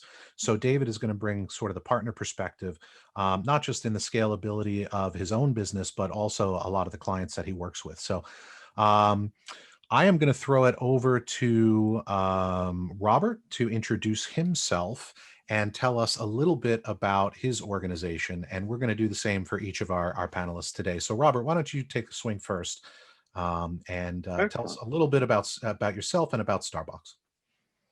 Yeah, thank you. My name is Robert Weiner, and my company is Starbucks. We are a one-stop packaging distributor and manufacturer for temperature-sensitive packaging. Otherwise, basically, we provide boxes for perishable shipping. So seafood, pharma, live aquaria, aquarium fish, and we're a distributor, so we have trucks in a warehouse, lots of inventory. We have 2 locations, one in Southern California, one in Northern California. And we implemented NetSuite in 2017, where we moved from QuickBooks, where we had very limited visibility and who was looking at the software. And we worked with business solution partners to implement NetSuite, and it's really opened up our company to have a pretty wonderful view on the 360 of our company, on the data, and we've been pretty happy with NetSuite. And so that's why I joined these panels, because I'm just a big fan, and I think that it's a great software for us, and let everybody know that will listen, how happy I am. Awesome. Robert, I don't know if it's just the camera angle right now, but you're looking a lot like John Cena. I think you've been getting swole during the pandemic. Am I wrong? Thank you.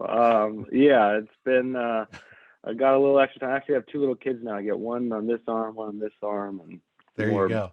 Weightlifting of the kids. I've only got the one, so I'm very, asymmetrical right now. All right, thank you, Robert. We're going to get back to you with some questions in just a bit. Let's shift over to Rohit Gupta from Auditoria. Rohit, why don't you introduce yourself and tell us a little bit about your organization? Maybe a little bit more than Terry just told us, huh?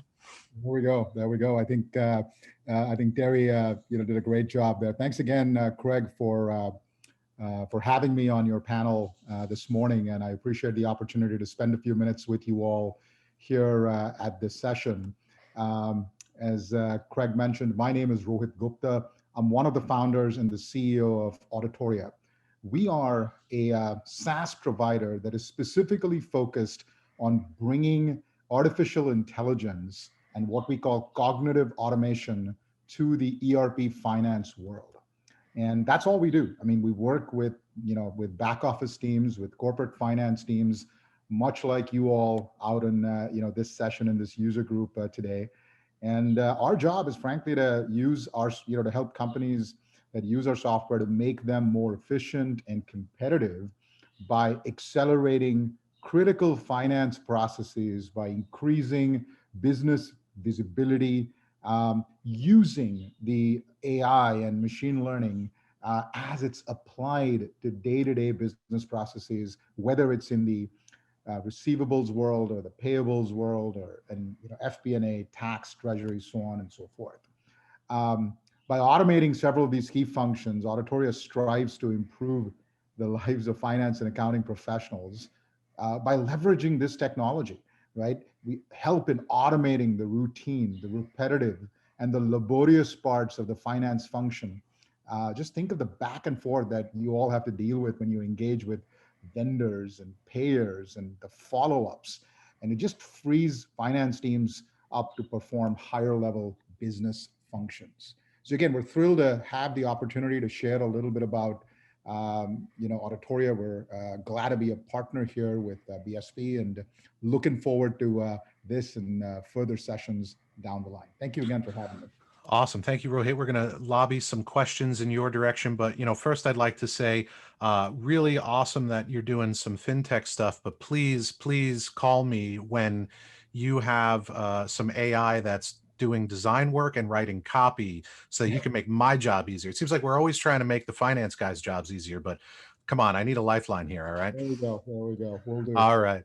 Omri, let's introduce yourself. Omri from Routable. Like I said earlier, just closed a Series B round, is in a massive scaling mode right now. And I'm really happy to get Omri's perspective on, scaling strategies and what our user group needs to know, whether you're a CEO or you're working in finance or you're, in logistics or in operations.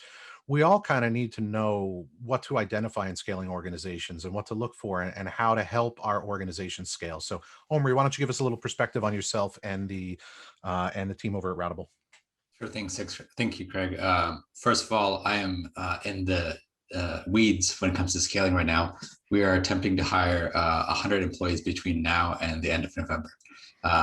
So in terms of just growth and investment, and 70% of those are actually product design and engineering, which are the toughest things to hire out there. All I do is thinking about how to think about every single one of my team members and shave off 3 to 4 seconds from what they do, right? Incrementally over time. But a lot of that philosophy came from my previous company. My co-founder and I, 2 separate companies, had the unfortunate experience of scaling from 1,000 to 400,000 business payouts per month to over 50,000 vendors. It is a lot. We built a whole internal infrastructure, and about half of our company was just building internal tooling for business payments. It's not fun. We built our own QuickBooks integrations, then deprecated that, then built our own NetSuite integration, and moved through all the processing partners you can imagine. But the thing that comes with scale is saving time and sharing information across teams. So we built Routable to help companies scale very quickly with payables and receivables. Most of our feature set is really targeted around AP automation at scales. As I mentioned earlier during the little commercial we did, we really help with scaling from anywhere from 100 to 100,000 payables per month, all the way from manual data entry to CSV uploads and APIs. And I am more than happy to talk about scaling and also remote scaling. Our whole company is remote. We employ 19 states and 4 countries. I think that by the end of the year, we'll be at about 30 states and 10 to 12 countries. So I'm more than available. You guys have my email address. I shared it earlier to talk about how to make that happen. Awesome. Thank you for being a great resource to the community. I know that you're heavily involved in like Y Combinator and other like Techstars and things like that, which are great scaling resources. So we'll lob some questions over to you in just a minute. Let me introduce our last panelist, David Smooha. David is the CEO of Business Solution Partners. BSP is a solution provider partner in the NetSuite ecosystem. And not only is the organization growing, but we also work with partners like Omri and Rohit, as well as users like Robert and Starbucks. So we're seeing trending all across the ecosystem, companies that have been going like gangbusters since the pandemic, companies that had issues. And David, why don't you give us a little bit of information about yourself and Business Solution Partners? Thanks, Craig. So Business Solution Partners, we've been around for a little over 25 years now, helping companies streamline really every part of their business processes. We work with obviously NetSuite and ERP systems, as well as the partners that as Craig mentioned earlier. So because we see many companies and customers, we see what people do day to day from in the way they streamline their processes in their business, what tools they use, what automations they use, and a great ability to be able to either help with implementing those solutions or recommending those solutions to our customers. We see a very large number of NetSuite customers with a whole host of different business issues, business requirements, and help those companies implement those processes. Our team is made up of, I'm a CPA, and my team's made up of largely a large number of accountants and CPAs in our business. And so we understand, not only do we understand technology, but we also understand accounting, business process for your business. Awesome. Thanks, David. All right. So panel, let's get into it. We're here today to talk about scalability. And I think the elephant in the room for the concept of scalability this year has been the pandemic. We all had to reimagine business, reimagine how we go to market, how we communicate with our consumers, the partnerships that we have. We may have had business interruption. We may be offering a solution that has significantly increased the scale and the scope of our service offerings. So I'm going to start with the question of, as far as your own businesses, what is the business growth trajectory, and how did the pandemic affect that trajectory? I'm happy to take that on very quickly.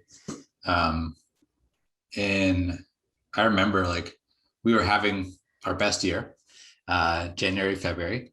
And I remember that a huge part of our revenue side of things and our customers are ticketing companies. We help Oracle Arena get paid, Barclays Center get paid. We work with just a lot of companies that need to pay a lot of arenas.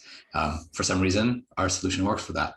And as you guys all know, the pandemic hit, and March was looking okay, and then April was just we lost we went from 30% growth month over month from these customers to dropping 99% usage. They dropped to 1% usage of what they were doing. So there's an immediate shock that comes from that, and saying wow, our metrics for our board meeting are going to be terrible, because you don't want to show up and to the right and then a huge decline.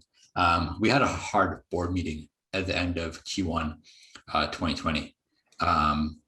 We closed out 2020 with our best year ever. I think that what we needed to do was have investment from every employee, have investment from our team, from our investors, from our advisory board, our partners, about what we needed to do. We understood that we couldn't keep relying on that segment specifically. We really tripled down on people operations and learning and management internally. We just overinvested in our employees.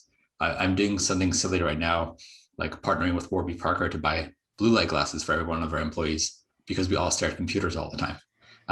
But a series of small events over time to show people that we're investing in them, showing our customers that we're investing in them. And that led to just the best referrals from new hires and the best referrals from customers. And we were able to grow and, hit every growth metric and more, and really put our path for 2021 the right way. But the pandemic was not easy. That first quarter was terrifying. Yeah, it sounds like if you had your head down and weren't really reacting to the situation and just kind of following the standard business plan, that it would have hurt. And that the watchword here was pivot and sort of, understand what's going on and make the necessary changes to your business model, right?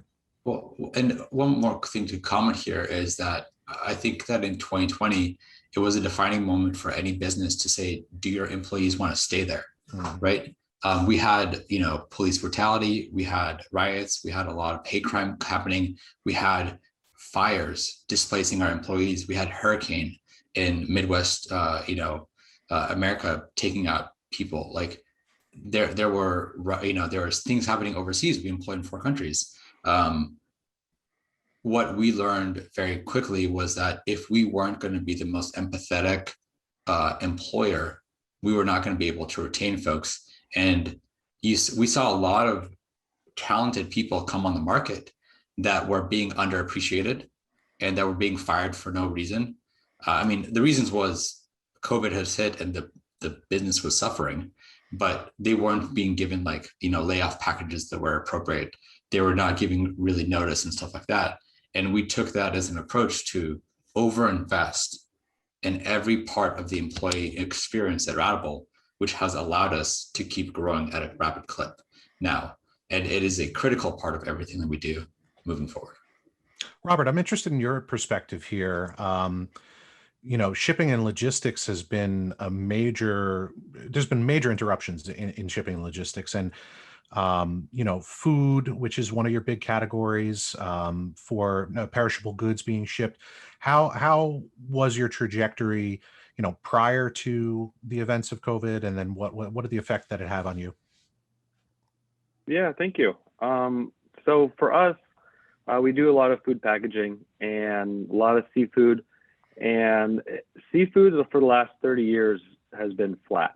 The per capita consumption in the United States, for whatever reason, just has been flat. But through the pandemic, actually, at the end, it's grown for the first time in the last 30 years. And one of the reasons is all the meat processing plants have had all these issues. You hear about the COVID shutdowns, shortages, even that recent that ransomware thing for that big meat company.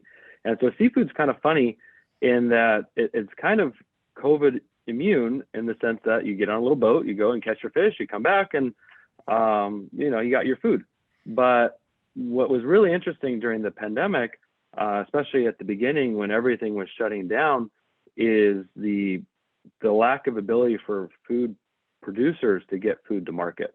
And so I joke that there's more hungry people during the pandemic than sick people. So food was very, very important. And so for me, I took that responsibility very seriously and making sure our supply lines were open, keeping our customers happy, keeping pricing down.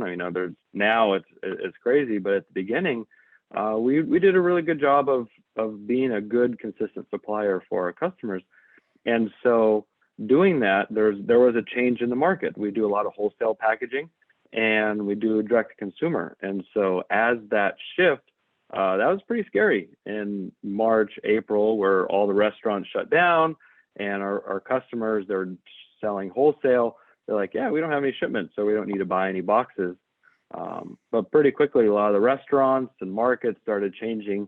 And so we were actually in front of that tidal wave of the direct to consumer shipping. And so we have all the boxes they need. It went from the big 100-pound boxes to a 10-pound box or 5-pound box.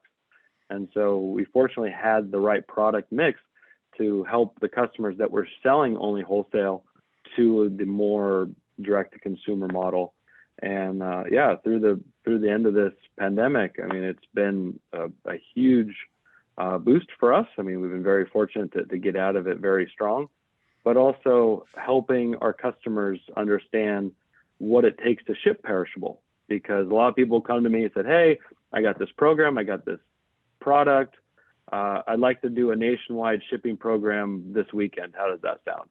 And it's like, that's ridiculous. It takes about 6 months to get a real perishable shipping program, working with FedEx, UPS, maximizing the refrigerants, making sure that if you're shipping food and something goes wrong, it's not just, hey, my Amazon package is delayed and my widget doesn't get there right, or it's food, and you're creating some big problems if you actually have to resend the same thing because it didn't get there on time and temperature.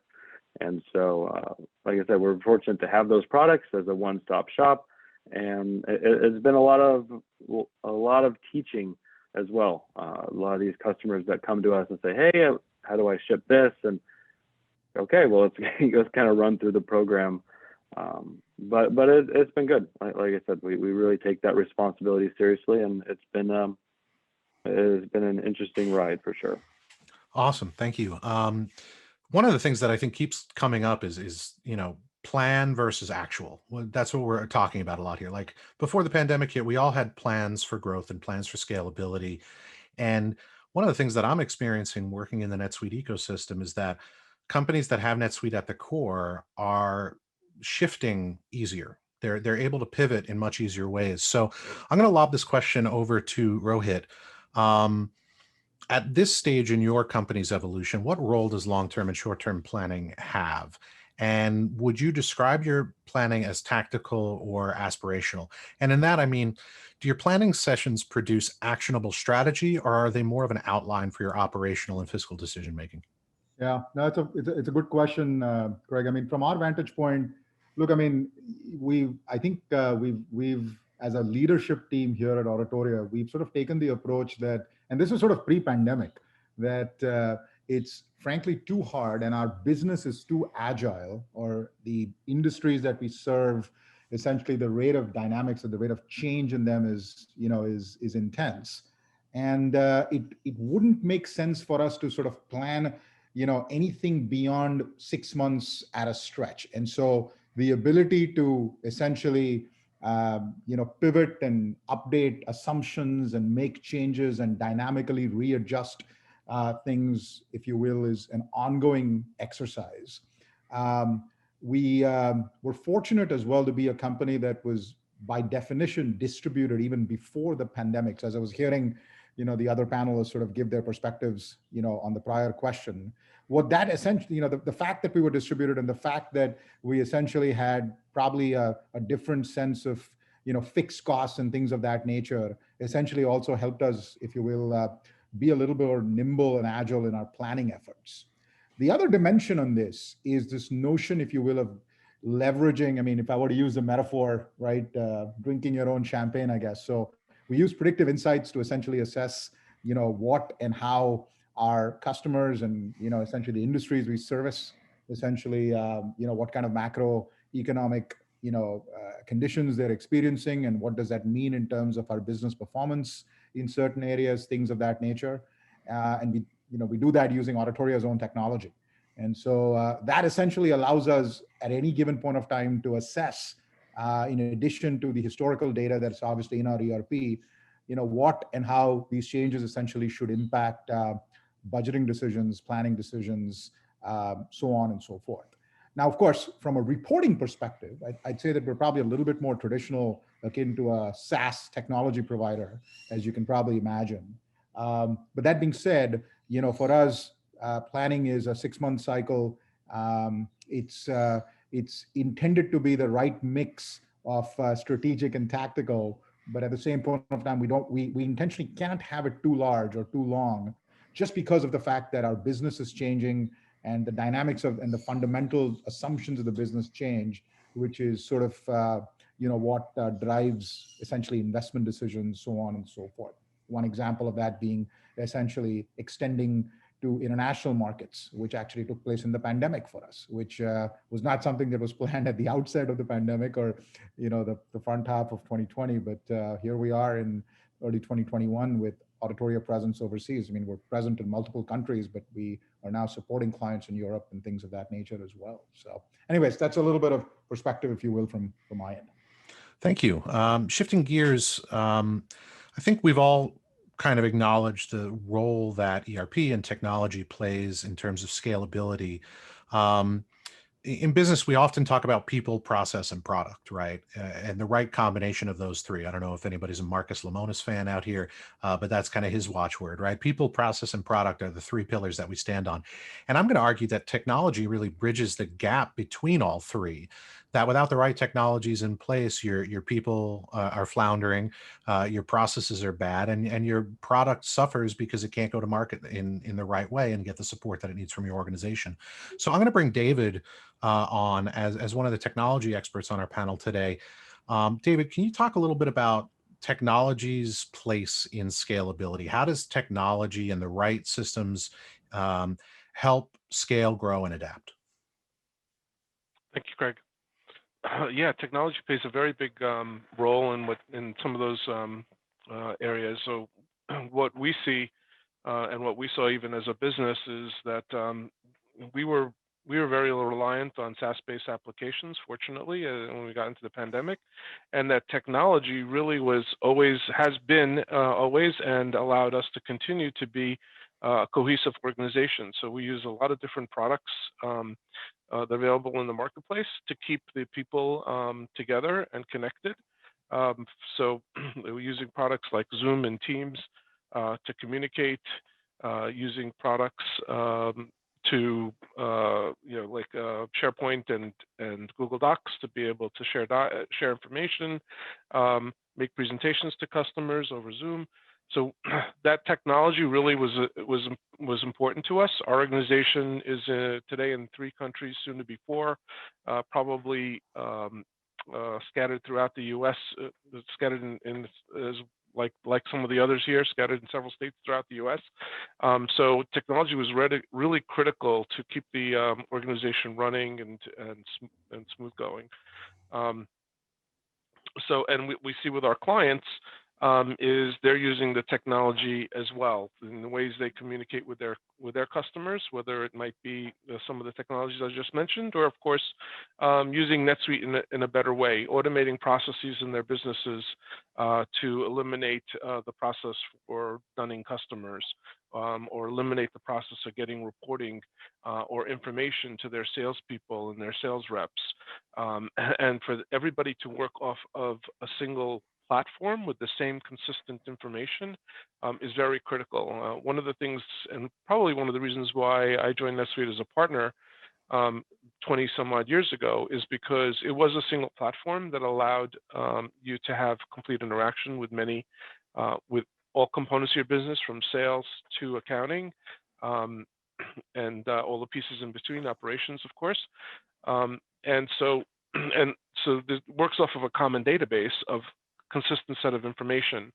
And that technology really was great, because when we were prior to working with NetSuite, we saw a lot of disjointed companies running sales in one platform, their CRM in one platform, running the ERP in another platform, running their e-commerce in another platform.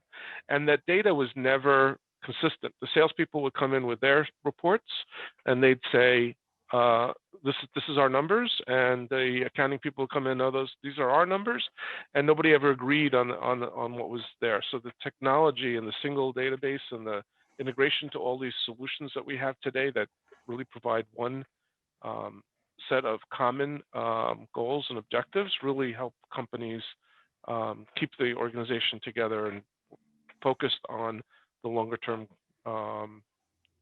direction of the company, and making sure that they share the same information so they can then share the same goals as well. All right, thank you. David, I'm going to stick with you for the next question here. We just launched a polling question to our audience about hurdles to growth. In this question, we identified areas like a lack of vision, outdated technologies, supply chain and logistics issues. Quickly, I'm going to ask this of each of the panel members. Can you describe a situation where you've encountered a roadblock to your scalability, and briefly describe how you are either overcoming that challenge or pivoting to make an end run around that hurdle? Yeah, I can take that first, Craig. So look, I mean, I think one of the fundamental, elements, if you will, for us in terms of a challenge for us as part of our growth, especially going through last year, was distribution. It was really essentially, we couldn't frankly hire, salespeople fast enough, if you will, in order to get the word out on Auditoria's technology and services and what have you. And so one of the elements that we essentially had to make a decision on, and I think it is something that essentially is played itself very well for us as part of our strategy here currently is essentially an indirect distribution strategy. And so, part of that essentially has manifested itself in Terry Gren being here, but it's the ability, if you will, for us to essentially create a multi-tiered distribution structure with distributors, resellers, referral partners, BPO partners, and systems integrator partners that essentially drives a holistic distribution strategy that complements, if you will, how we take our products to market. And again, part of what we found is, this makes a world of a difference, particularly given the domain that we're in, because buyers, if anything, what we learned in the pandemic was it is a, I almost kind of feel like I use the term bought, not sold market, right? Where buyers want to buy at their pace and they want to essentially be educated with the technologies. They want to be educated and aware and abreast and such. And so how do you essentially stay in touch with that? And so the pivot to to essentially ensuring that we've got a holistic channel strategy and essentially having key channel KPIs that essentially supplement or support that has become critical to our growth. Excellent. That's going to lead into another question about KPIs, but Omri, why don't you take a stab at that question? A roadblock to success, how are you overcoming it or making an end run around it? For us, it's just hiring, to be honest with you. Like what Rohit just said, right? You have to hire enough salespeople. You have to hire enough people in general. What I typically do when we hit a problem is try to reach out to about 10 to 15 CEOs in my network and just discover what they're doing. A lot of our efficiencies and gains are done by very, very quick research. Also because we are a remote company, and a lot of this is centered about how do you build a really attractive remote culture to get employees in. I speak to Wade, the CEO of Zapier. We speak to the GitLab team. We speak to the HashiCorp team. So we're constantly trying to figure out we just speak to the Automatic team, which built WordPress, but we're constantly trying to figure out what are efficiencies that we can gain as our remote companies, especially knowing that we're not going to get the opportunity to meet the person live until several months after the pandemic is over, whenever that would be in an HR appropriate way, right? And then also moving forward afterwards. But anytime that we hit a roadblock, right, we have a quick meeting, we talk about our gaps, and then we go do research as quickly as possible. And to be honest, leveraging your networks is one of the easiest things to do, because the number one thing that you do when you ask for help is you learn about other people's mistakes and how you can power through them. And that is what has helped us scale very quickly, is every time that there's crap in our way, someone raises their hand, says, I got this, does research, 2 days later, we know what to do. But you have to build a culture of autonomy, ownership, and iteration in order to do that. Awesome. Robert, you want to take a swing at that one? Yeah, so our company is product based in the sense that it's a physical product, and it's big and it's bulky.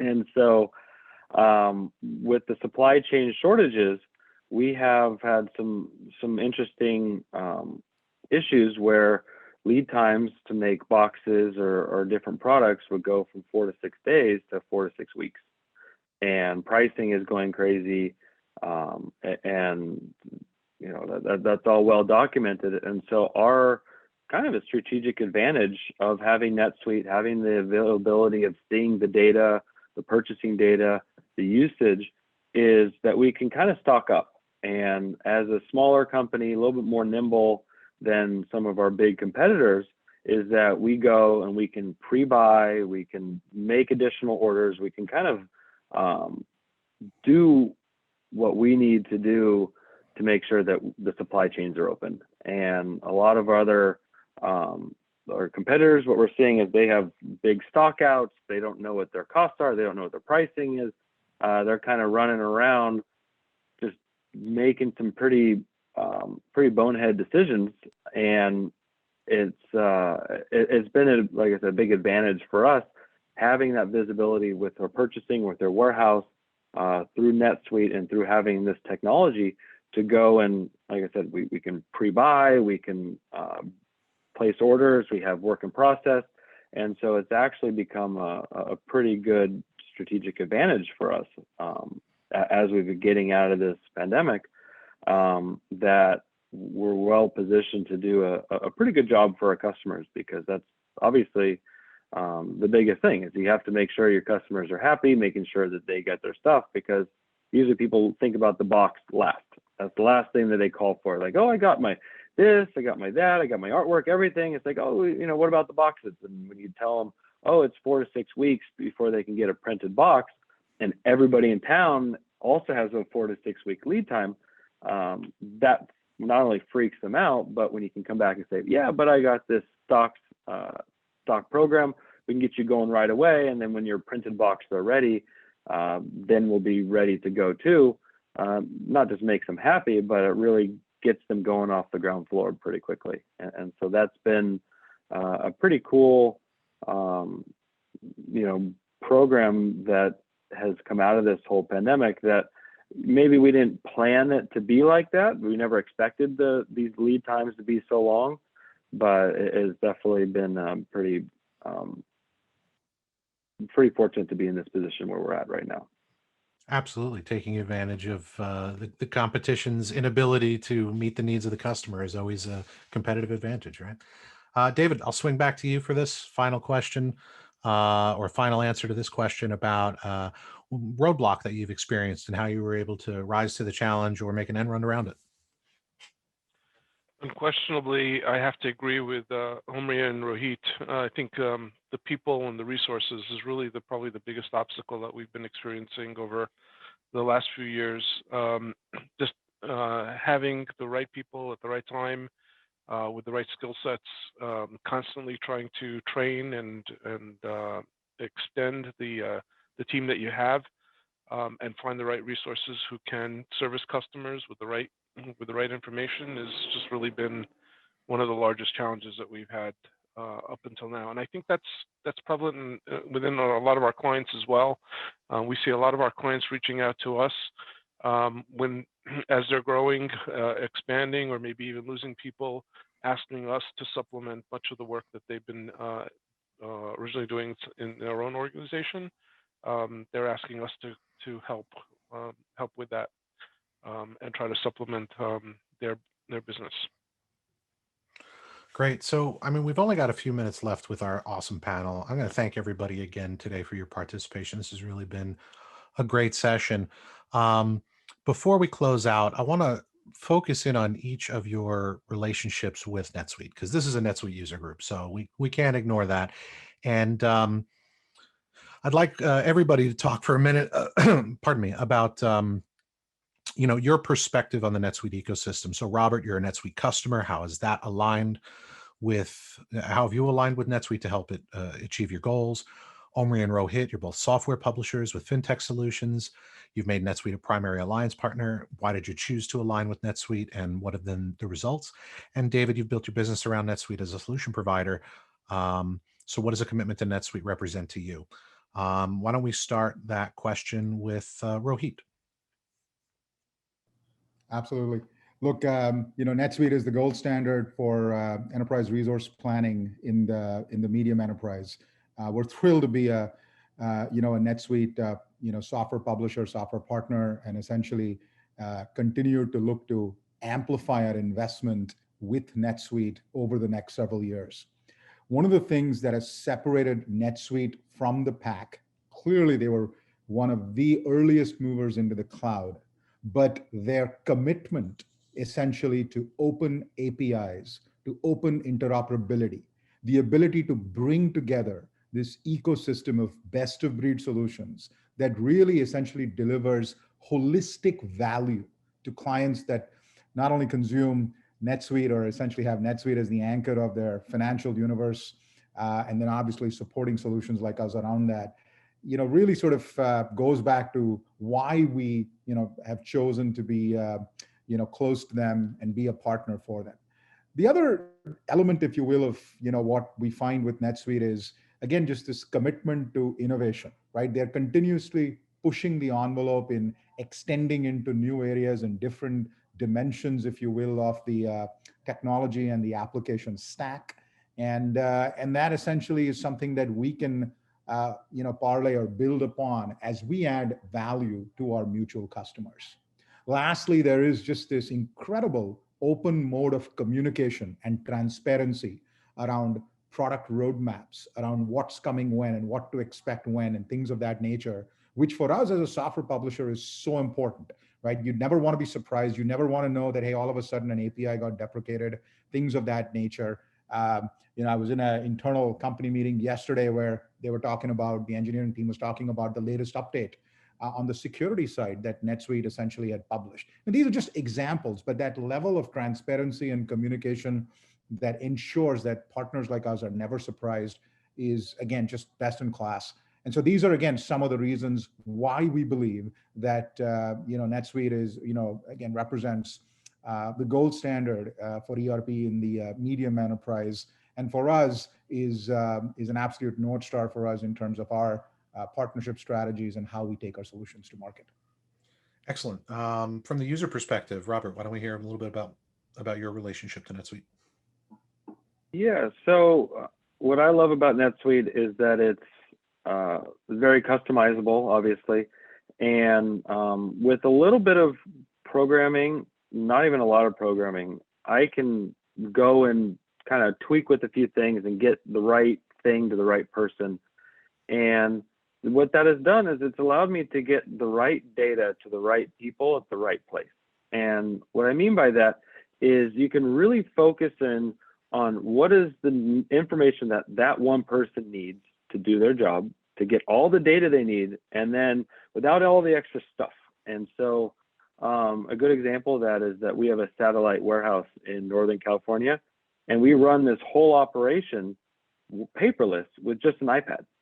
And so they just see the data that they need to see. They see the inventory that they have. They get the dispatch reports.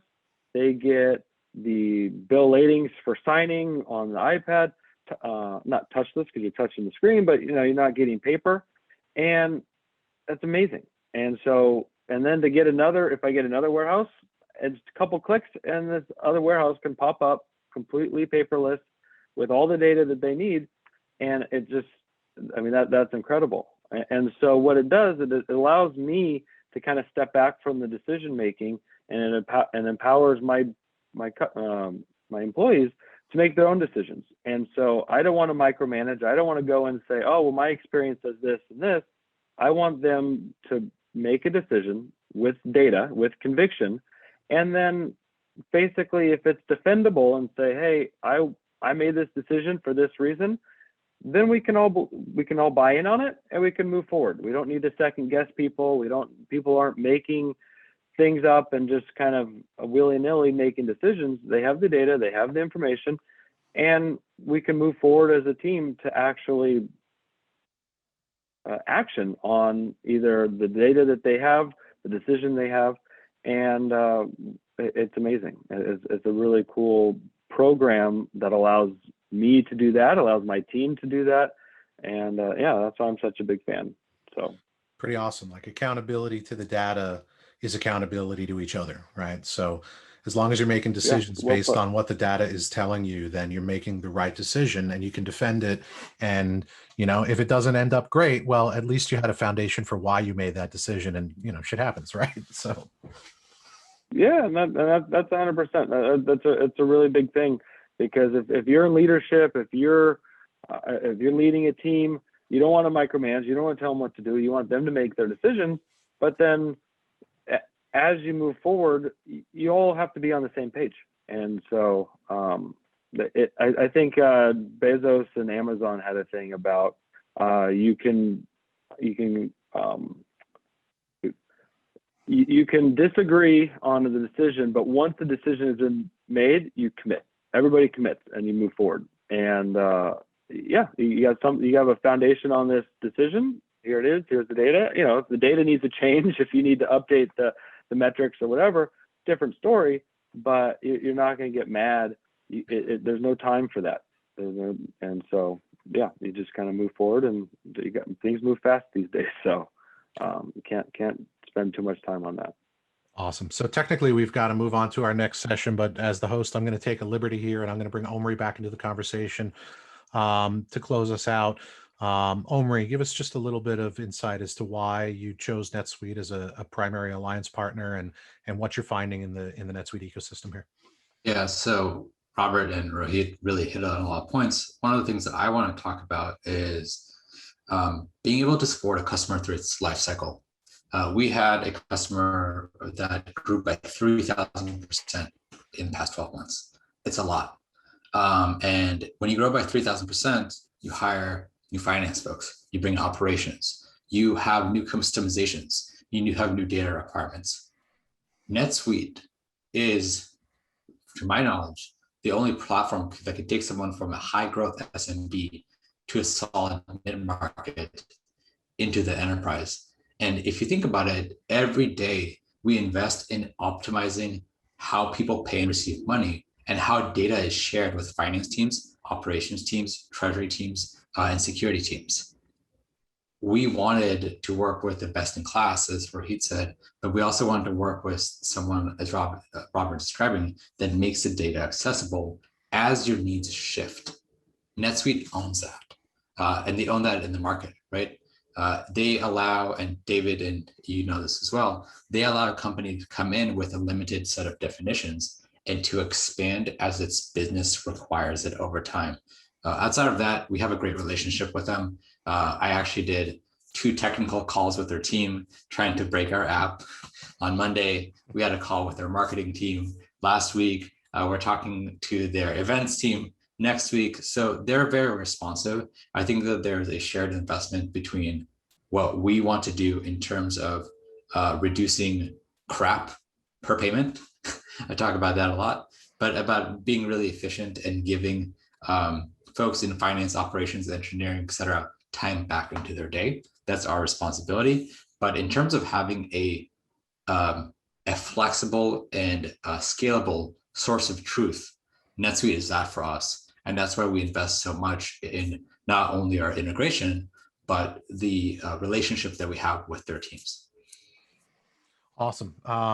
Yeah, I mean, we talk about a company the size of Oracle NetSuite with a $1 billion revenue rate, and we expect and we see that a lot of that money is invested back into the product and to the people, right? So, Omri, you bring up a great point. Like every team at NetSuite, whether they're in marketing or product or technical or implementation, they're all sort of aligned towards the same goal of supporting the customer base, the ecosystem, the users at the end of the day who are logging in and out of that system, and the businesses, like you elegantly described, that can go with a financials first package and just get up and running so that the back office is sort of squared away.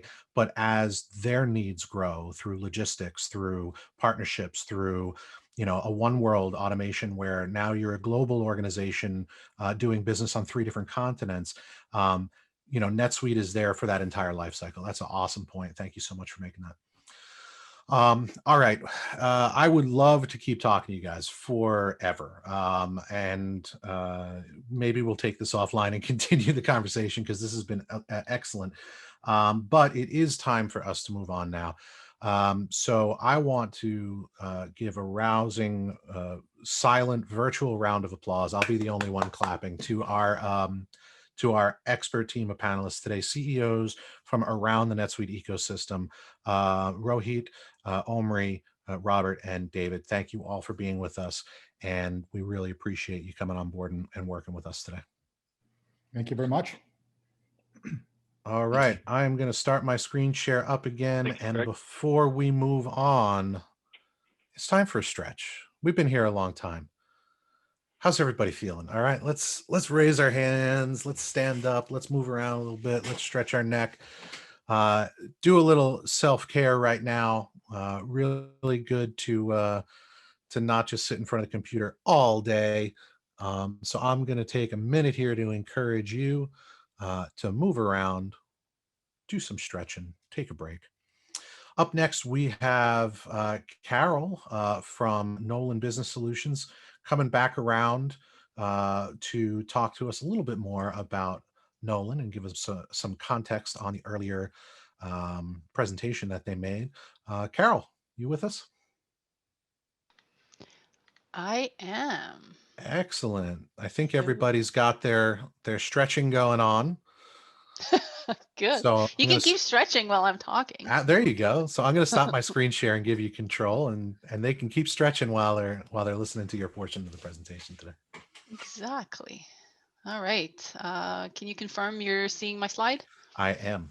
Perfect. All right. Well, thanks again for the opportunity. And yes, I'm going to take just the next 5 minutes here, maybe even less, to just kind of highlight more specifically how Nolan Business Solutions can help you optimize your NetSuite investment. There's a few areas that will probably not be too shocking to you. They will all be around cash management and payment solutions. But again, we'll just highlight who we are as an organization, certified NetSuite solution provider, native Suite app developer as well. Being recognized by the NetSuite community is always nice. So in summary, not only do we have our advisory and consulting services where we can help organizations, as discussed in our cash management solution before, we can work with organization in reviewing business processes, see how an organization would best optimize things like daily cash reconciliations or timely and efficient payment of vendors. If and when applicable, we certainly have a couple solutions that are available to the NetSuite community in the electronic payment module and advanced bank reconciliation. A little bit of history for those of you that might not know. We actually started our native Suite app development efforts by developing the fixed asset module in NetSuite. So if some of you are using it today, I can't really vouch for what NetSuite has done with it since 2011, but I do feel that it speaks volume to the quality and the standard behind every product that we developed and the natural look and feel of NetSuite. So from an end user standpoint, if you're using our electronic payment module or advanced bank rec, unless you really know it's a separate Suite app, you feel like it's any other NetSuite function. So on that note, let's drill a little bit more into that. So what do both of these applications offer? We'll start with advanced bank reconciliation. There's a reason why we call ourselves advanced. We feel that not only do we have strong capability to reconcile bank transactions, but we are very well suited to credit card merchant gateway reconciliations, as well as corporate credit cards. We can accomplish that with flexible user-definable import options. We certainly have some enhanced auto matching feature capabilities above and beyond what native NetSuite can do. Those include things that we've talked about before, so grouping capabilities for those many-to-one scenarios, amount tolerance, et cetera, et cetera. We have auto post capabilities through a concept of journal templates, allowing you to save and let the machine do that work for you. So for those recurring type transactions we talked about, we certainly have the ability to handle large volume of transactions and bank accounts. So we're not foreign to handling multiple banks, multiple bank accounts, and have process automation around that also.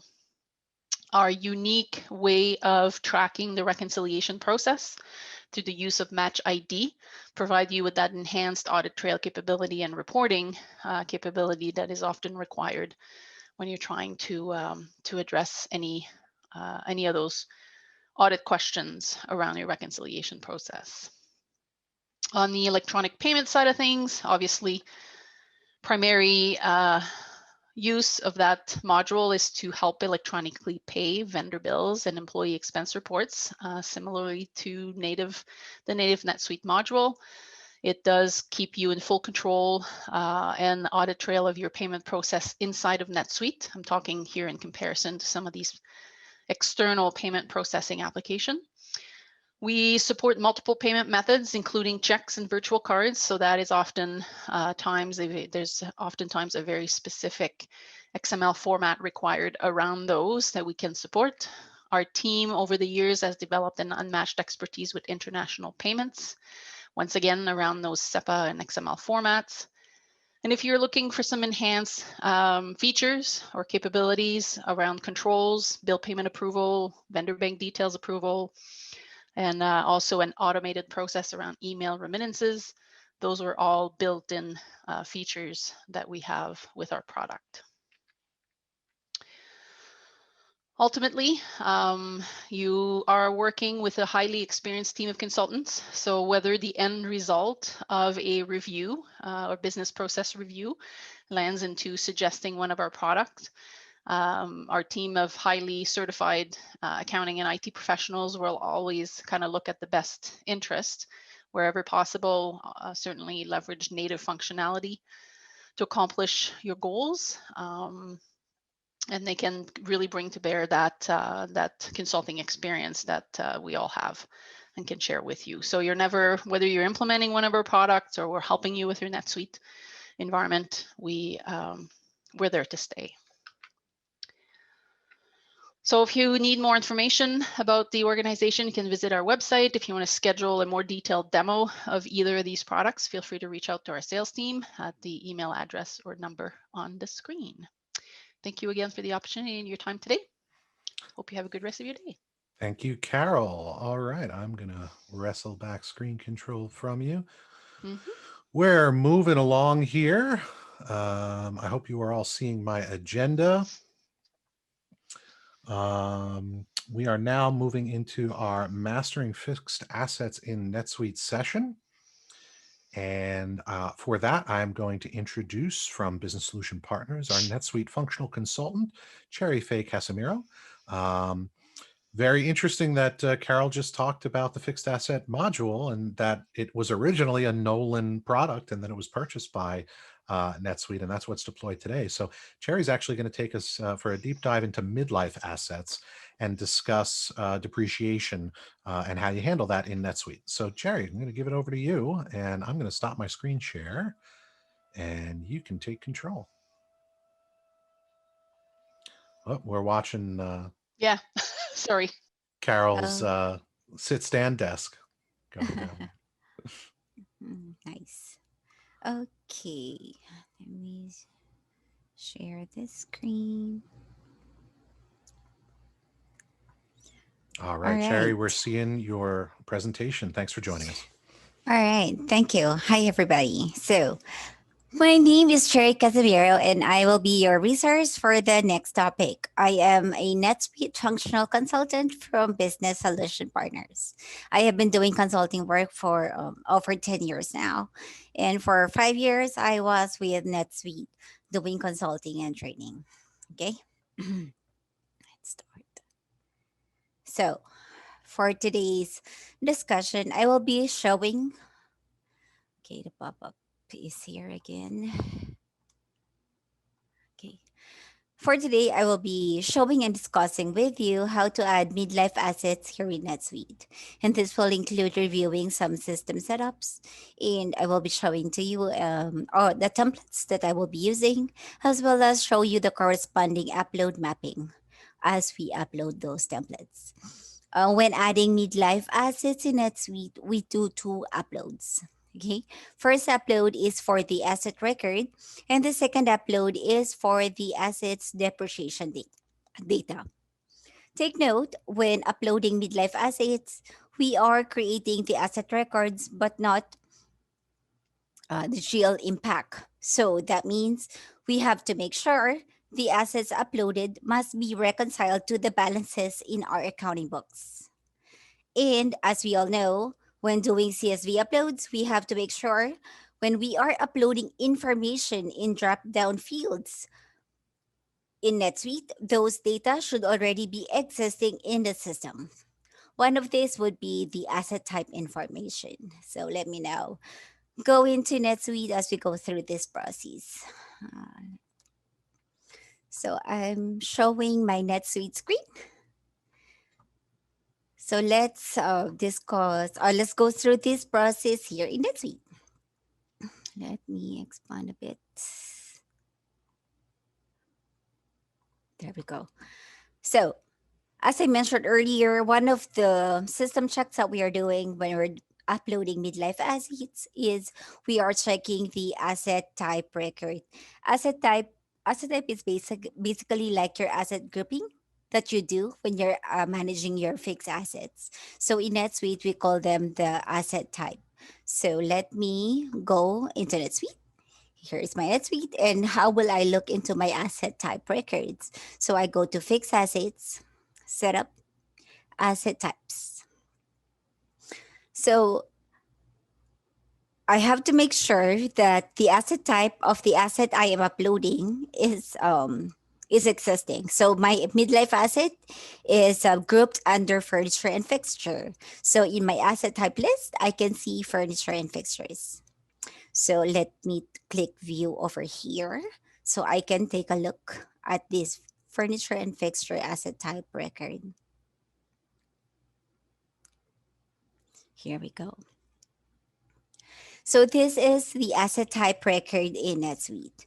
The asset type record in NetSuite contains information such as the name of the group, the accounting method, your residual value, and your asset life. Take note, the asset life is in months.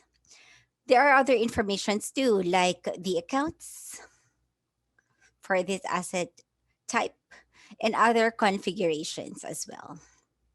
So this is our asset type record. Another drop-down information that I have in my template is depreciation method. So how will I know in NetSuite the various depreciation methods existing in the system? So I can take a look at that in fixed assets, setup, depreciation methods. Here is a list of the existing depreciation methods in the system. So the midlife asset I am uploading uses straight line. So let me look for a straight line. So I can see straight line is existing, so I'm good. Now, if you're uploading midlife asset and then your depreciation method is not existing, over here, what you can do is you can also create your depreciation method. All right. So me, I'm good. So I will now proceed with uploading our midlife asset. So when we are uploading midlife asset in NetSuite, we use our CSV import tool. So we go to setup, import export, and I have already saved my mapping for this upload. So asset record.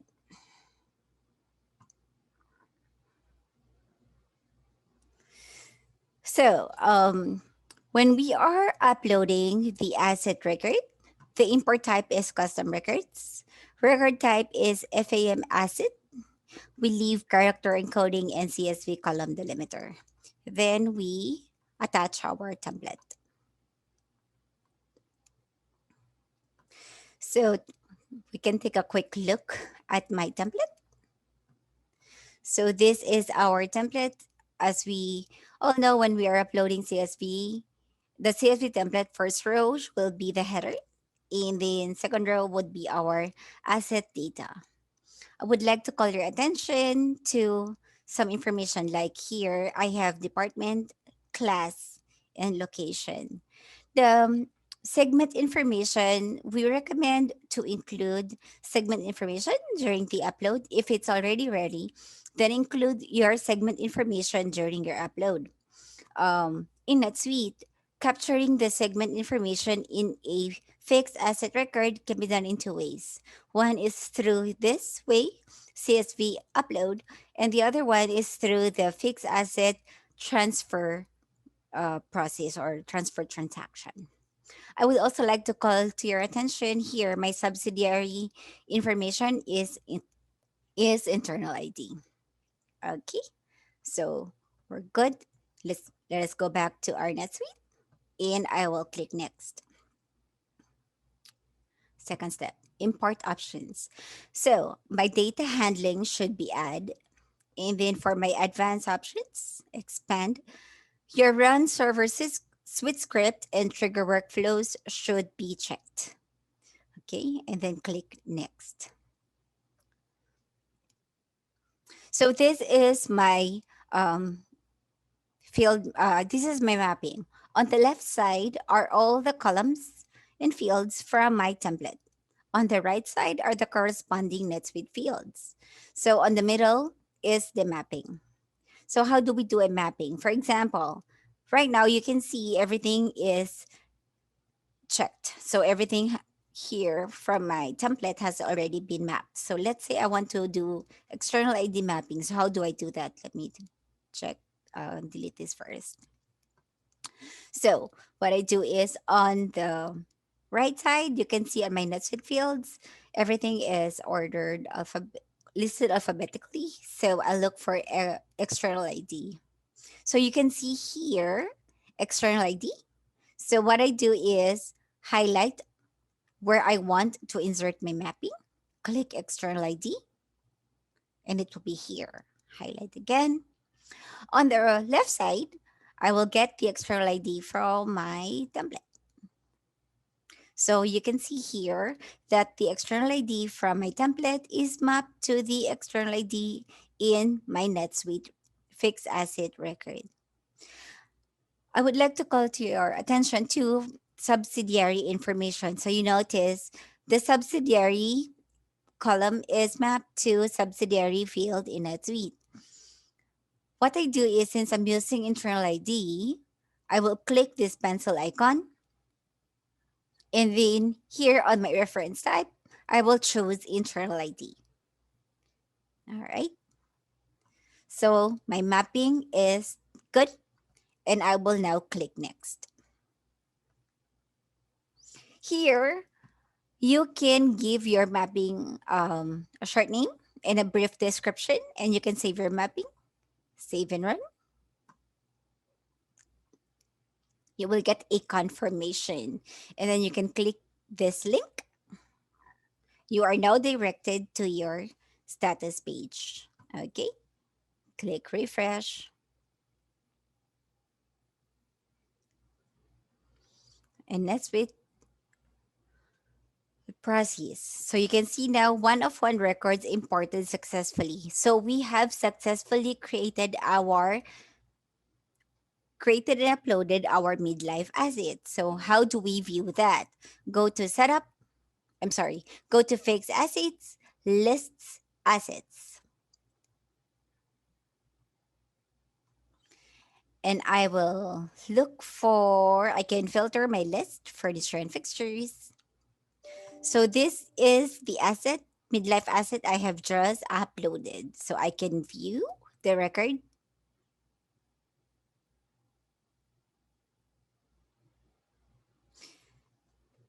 Okay. And in my asset record, I can see the information from my template now reflected here in the asset record. General subtab, accounts. Okay. Do take note when you are uploading, you do not include depreciation and date data in the upload. You leave this blank. So what NetSuite does is just just input or upload your depreciation start date, and NetSuite will compute for the depreciation end date. Okay. So this is our midlife midlife asset uploaded in NetSuite. So the next step would be we will now update this asset record with our depreciation data. So how do we do that? So same step or process. We will upload using our CSV import tool. So again, go to setup, import export, save CSV imports. I have a save mapping for my depreciation history or data. So when you are uploading asset depreciation data, import type is custom records. Your record type is FAM depreciation history. So let's leave a character encoding in CSV column delimiter and then click select. And then attach our depreciation history template. Let's take a quick look of our template. So this is my asset depreciation history template. So again, same. First row will be our header. And then second row will be our depreciation history data. Okay, so that is our template. Let me go back to our process. Let's click next. Import options. For our import options, data handling will be update. For our advanced options, don't forget to check your run server switch script and trigger workflows checkbox. And then click next. So this is our mapping. So take note, let me just pull back again our template. One way, for example, some data here is applicable across all um, assets that you are updating. So if the data is the same across all records, you can use or provide default value. For example, this one, transaction type. In my template, transaction type is depreciation. Okay, so you can do it this way, or in my mapping, transaction type, what I do is click the pencil icon and then provide default value, choose depreciation. Okay, and click done. And that is one way of doing our mapping as well. All right. You would also notice that when we are uploading our depreciation information, we mapped using internal ID. I have easily identified the internal ID of my one uploaded midlife asset. If you are uploading in bulk, one way to derive or uh, get your internal ID of all your uploaded midlife assets is through Save Search. Okay, so the mapping is good, so I can now proceed. Next. So save and run. And click import job status and hit refresh. Okay, so NetSuite tells me that my asset has been updated. So again, I'll view my created asset.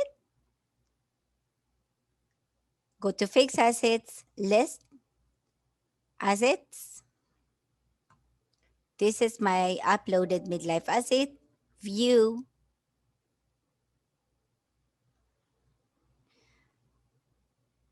So the uploaded information can be seen in this fixed asset record. You would notice that now in my depreciation history, I have here accounting method, click view. My depreciation history page has no, what you call this, schedule yet. So you can create a schedule for this fixed asset. So what you're going to do is just go to fixed assets, setup, system setup.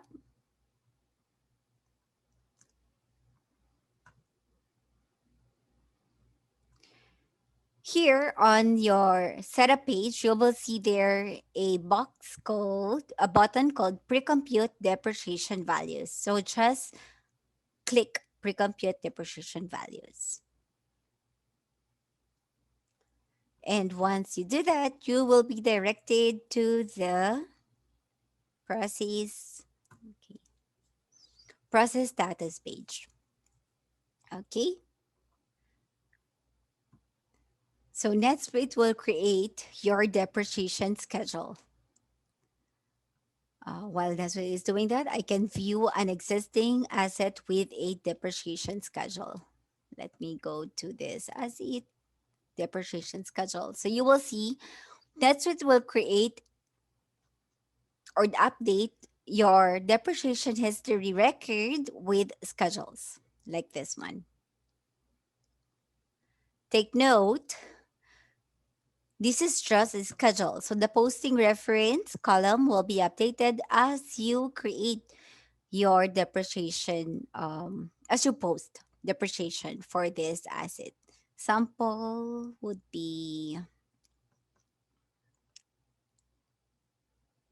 There.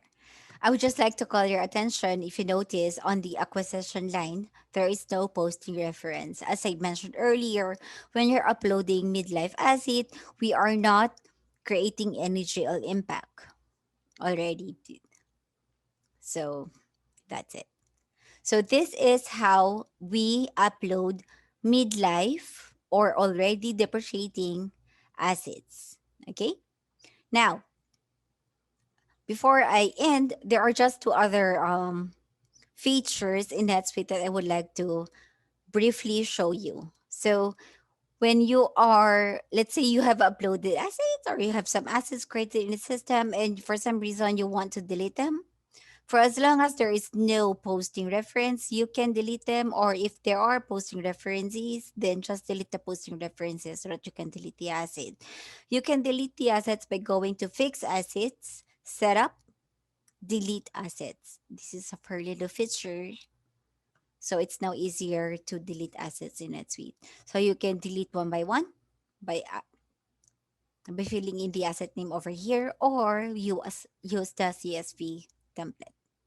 So that's one. That's how we delete assets in NetSuite.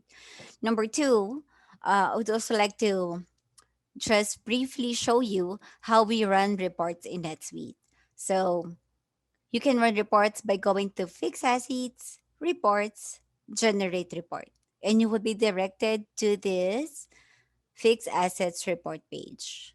So just choose, this is a drop down field.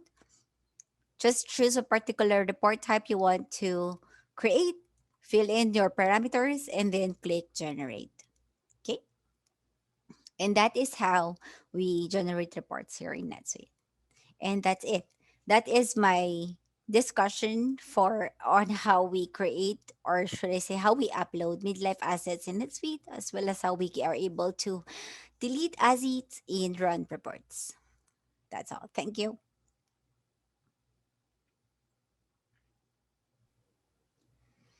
All right, Jerry, thank you so much. What a great session on fixed assets. I'm launching our last poll, asking our attendees if they feel better equipped to handle midlife depreciation now that they've attended the session. It looks like we're getting some really good responses to that. We are going to keep pressing forward. Our final session of the day is coming up in just a minute. But before that, I'm going to introduce everybody on the call today to my friend Thomas Grigley from Flowcast. Thomas, you with us? I am. I'm going to attempt to take screen share right now. Can you hear me okay, correct? I can, certainly can. Perfect. And you're seeing the Who is Flowcast screen, is that correct? We certainly are. Thomas, you're all set. Oh, we got this going. It's like we've done this before. Once or twice.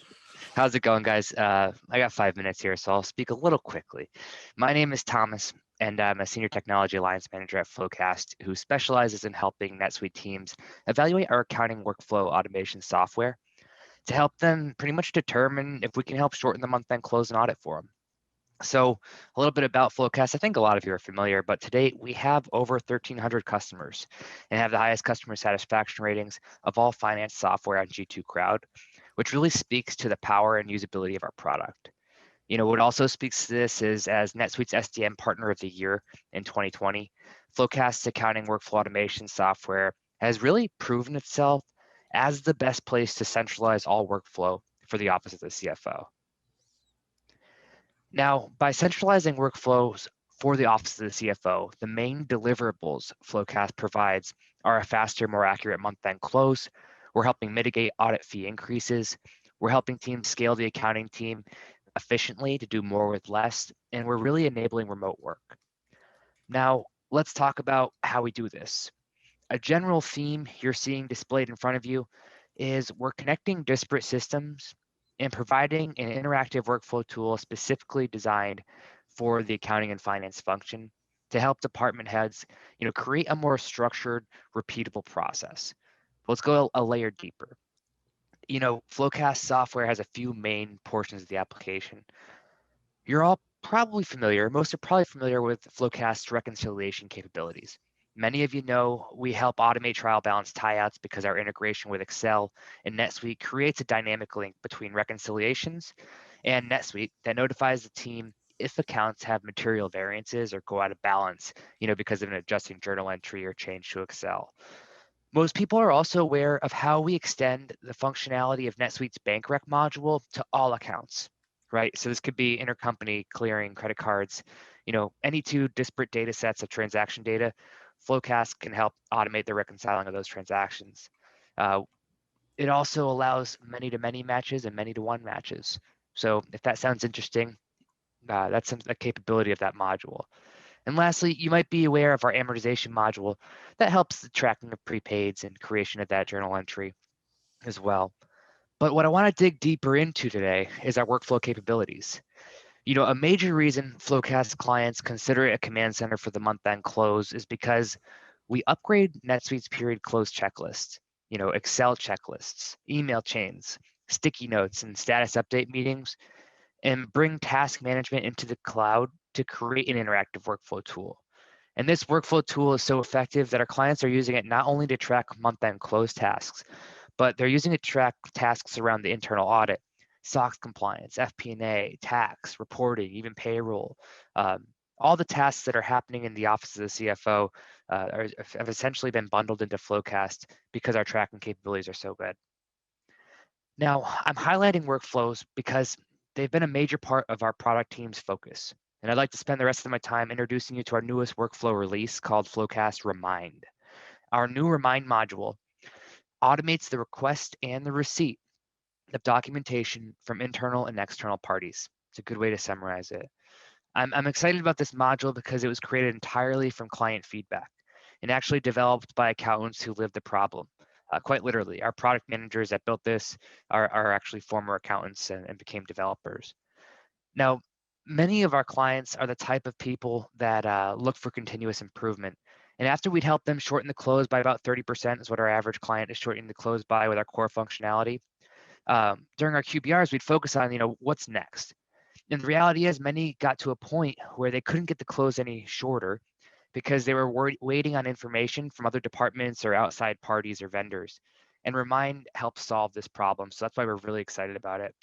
I'm running up on time because, but think bonus accruals, legal accruals, new lease confirmations, purchase orders, expense reports, information from department heads.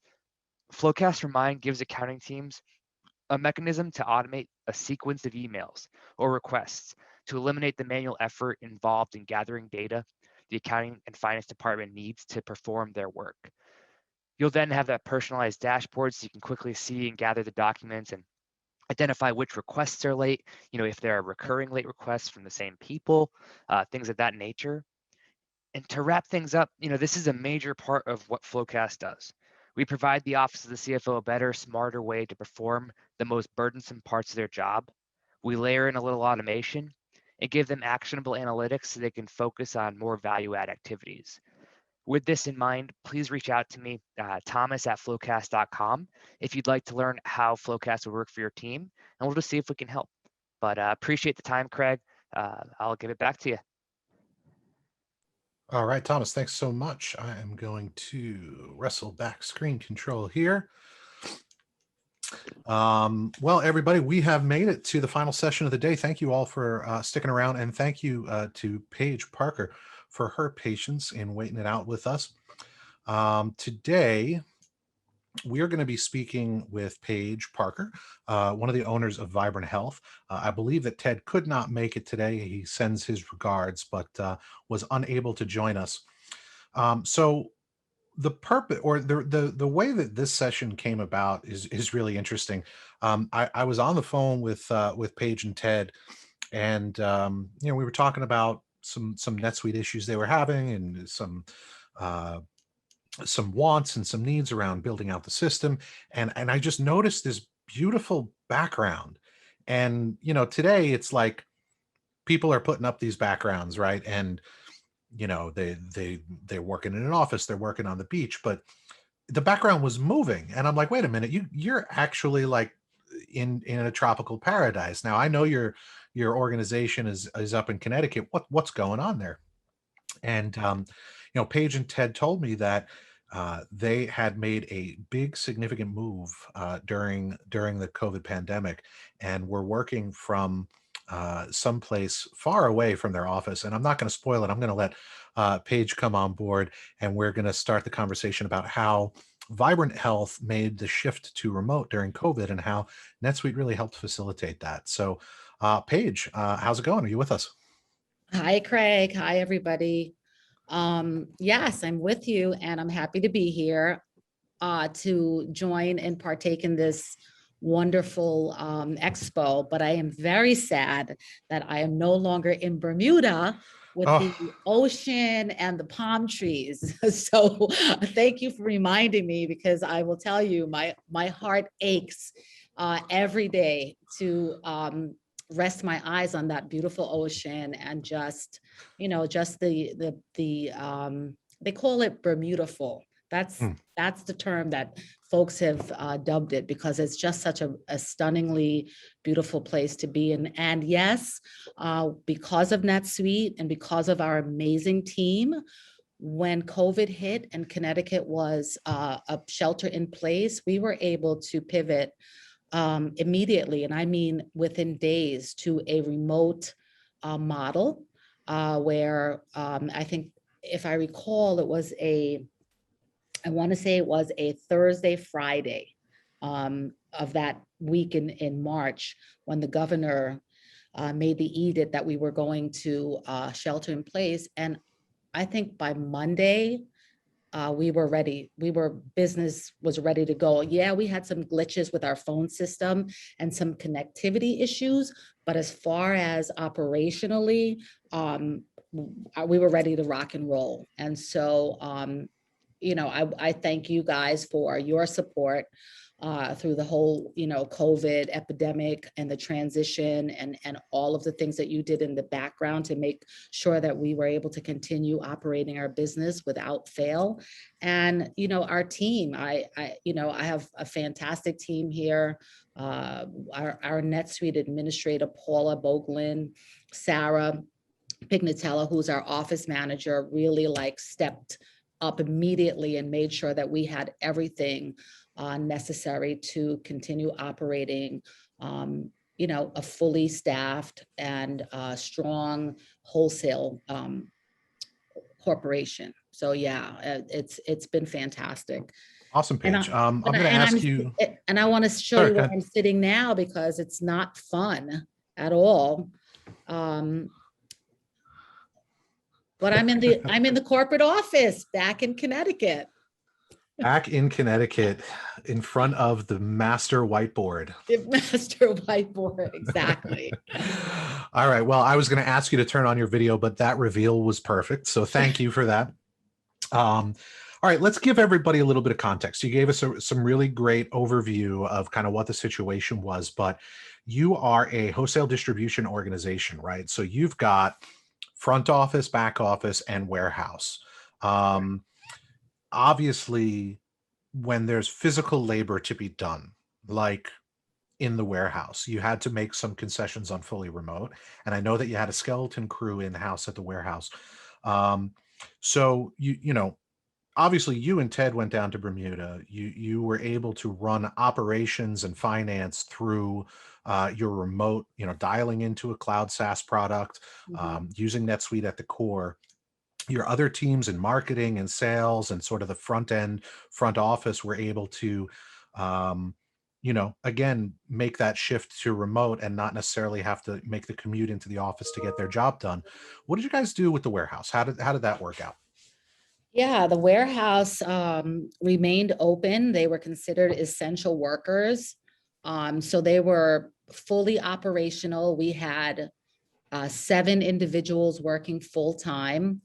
So the orders got processed as they normally do in NetSuite. And, they were sent right through the system, right to pick and pack. And like I mentioned earlier, things went without a glitch. They were able to pick and pack as if we were sitting in the same office space in the same building and running the operation pre-COVID. Awesome. So not only were you dealing with, let's go remote, let's make this pivot, but your products were in huge demand all of a sudden, right? Because you are a health and lifestyle company with products that support immune systems and healthy diets. And, so you've got this perfect storm happening. Supply chains everywhere are being disrupted. Logistics are more difficult. It's hard to get the inputs like packaging and materials and things of that nature. And demand is going through the roof. So again, kind of in the context of how NetSuite helped you react to these situations, how did you go from a baseline of sales and sort of expectations year over year to significant growth and being able to tackle that as a remote organization? So yes, our products were in demand. The company has been around we're about to celebrate 30 years in the natural product industry. And we started this industry, it started in the industry making a supplement called Green Vibrance, which is a powdered superfood that supports the 4 foundations of health. So your nutrition, your digestion, your circulation, and immunity.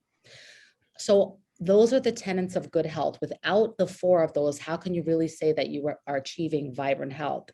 In addition to that core product, we have about 29 other SKUs, and we have a significant portfolio of immune supplements that prior to COVID didn't do very well. Once COVID hit last year, we experienced 400% growth on those immune products. And overall, the company had experienced 27% growth through 2020. So biggest growth year for us in the last 30 years. And we were able to keep up in terms of the demand, in terms of the orders coming in, but we just couldn't keep up with the inventory. We could not get inventory products made fast enough to fulfill the orders. So what we ended up doing is just putting some caps on the different SKUs that we couldn't, manage effectively. And we were able to kind of mitigate how long we'd be out of stock and deal with some of the other challenges in the supply chain to effectively support our retailers. And again, being able to manage this all remotely was by far convenient because of the NetSuite platform. Yeah, I'm hearing similarly that for companies that were in high demand products and services during the pandemic, these direct to consumer avenues that allowed, e-commerce corporations, distributors, wholesalers, retailers to get products directly into the hands of customers, that unfortunately business was left on the table, right? Because of the interruptions in logistics and supply. And then smack dab in the middle of all that, we had the Suez Canal blocked up for like a month, right? So right. Just when we feel like we're starting to get our handle on, raw materials and finished goods coming over from overseas, and we get another slap in the face, right? So, I mean, it's sad that business was left on the table, but congratulations, that growth in both your product categories and year over year for the company is just fantastic. Well, thank you. So it seems like we're now starting to come out of this. You're back in the office. Restrictions are being lifted. Can you describe the impact that the pandemic has had on your organizational thinking as a whole? I mean, are you prepared to go fully remote? I so love this question right now because I'm sure that I am not alone. All we've been thinking about, Ted and I, is how do we pivot now from fully remote for a year and 18 months to bringing back the team into a space where we can commune, we can brainstorm, we can connect. How do we make that transition? Especially and particularly difficult because we did so well remotely. Now, it's a double-edged sword, right? It's such a double-edged sword. I've never been a proponent of remote work. I've always thought We need to be in the office, we need to be able to have a quick conversation and not have to schedule everything. And there's so much idea generation that happens on the fly that doesn't happen when you have to schedule meetings. And once that meeting is over, so that's the end of that conversation. So for the last, I want to say the last month, I mean, we've been back for about a month now. We've looked at different scenarios, okay? I don't think we can come back to a 5-day work week. I think we've all learned that there is a lot of productivity that is to be had, is particularly depends on what your role is in the organization. Like your IT person doesn't have to be on site, because again, if you have the right system and the right infrastructure, you can manage and problem solve from anywhere in the world. But the other folks that are in sales and that are in marketing, I think it's imperative that we bring these teams back together again. So we're looking at a hybrid. We're looking at coming back on a 2-day-a-week basis, and you get to work from home the other 3 days. And so October 1st is officially when we bring the team back, and we're going to do it in an alternative type of scheduling so that not everybody is here at the same time.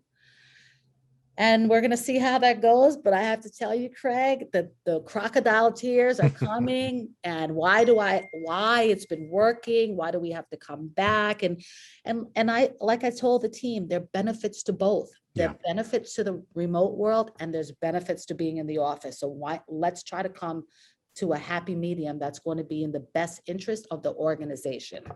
Yeah, I mean, I think it would have been nice if we were all prepared for this. Like if we got 3 months to ramp up and say, hey guys, in 3 months, everybody in the world is going to have to go remote. I think there would have been different software solutions. I think there would have been conversations about how do we maintain those water cooler moments and the camaraderie. And, Zoom stepped in and tried to fill a gap, and other technologies like Slack and Microsoft Teams filling some of those gaps. But I think adoption took a long time for most people. I mean, you guys seem to have ramped up pretty quickly, but adoption of those new paradigms took a while to get comfortable with. And throughout all of it, like March, oh, we'll be back in April. Things are going well. Like we'll figure it all out.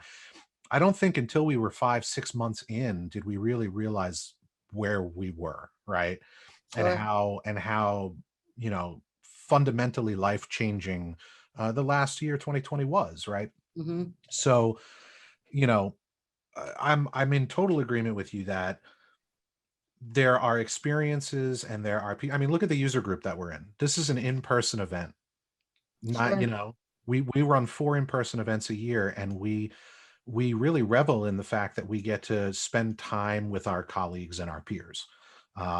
So even our shift to the virtual format isn't ideal, right? We acknowledge that we lost some of that networking and that face-to-face aspects of it, and we didn't have anything to replace it with. So I think that your approach to a hybrid work environment where, look, we want you back, people. We want to see your faces. We want to share, the same space with you and experiences. I think that's it's really great. But also your approach is lenient compared to a lot of other companies that we're seeing.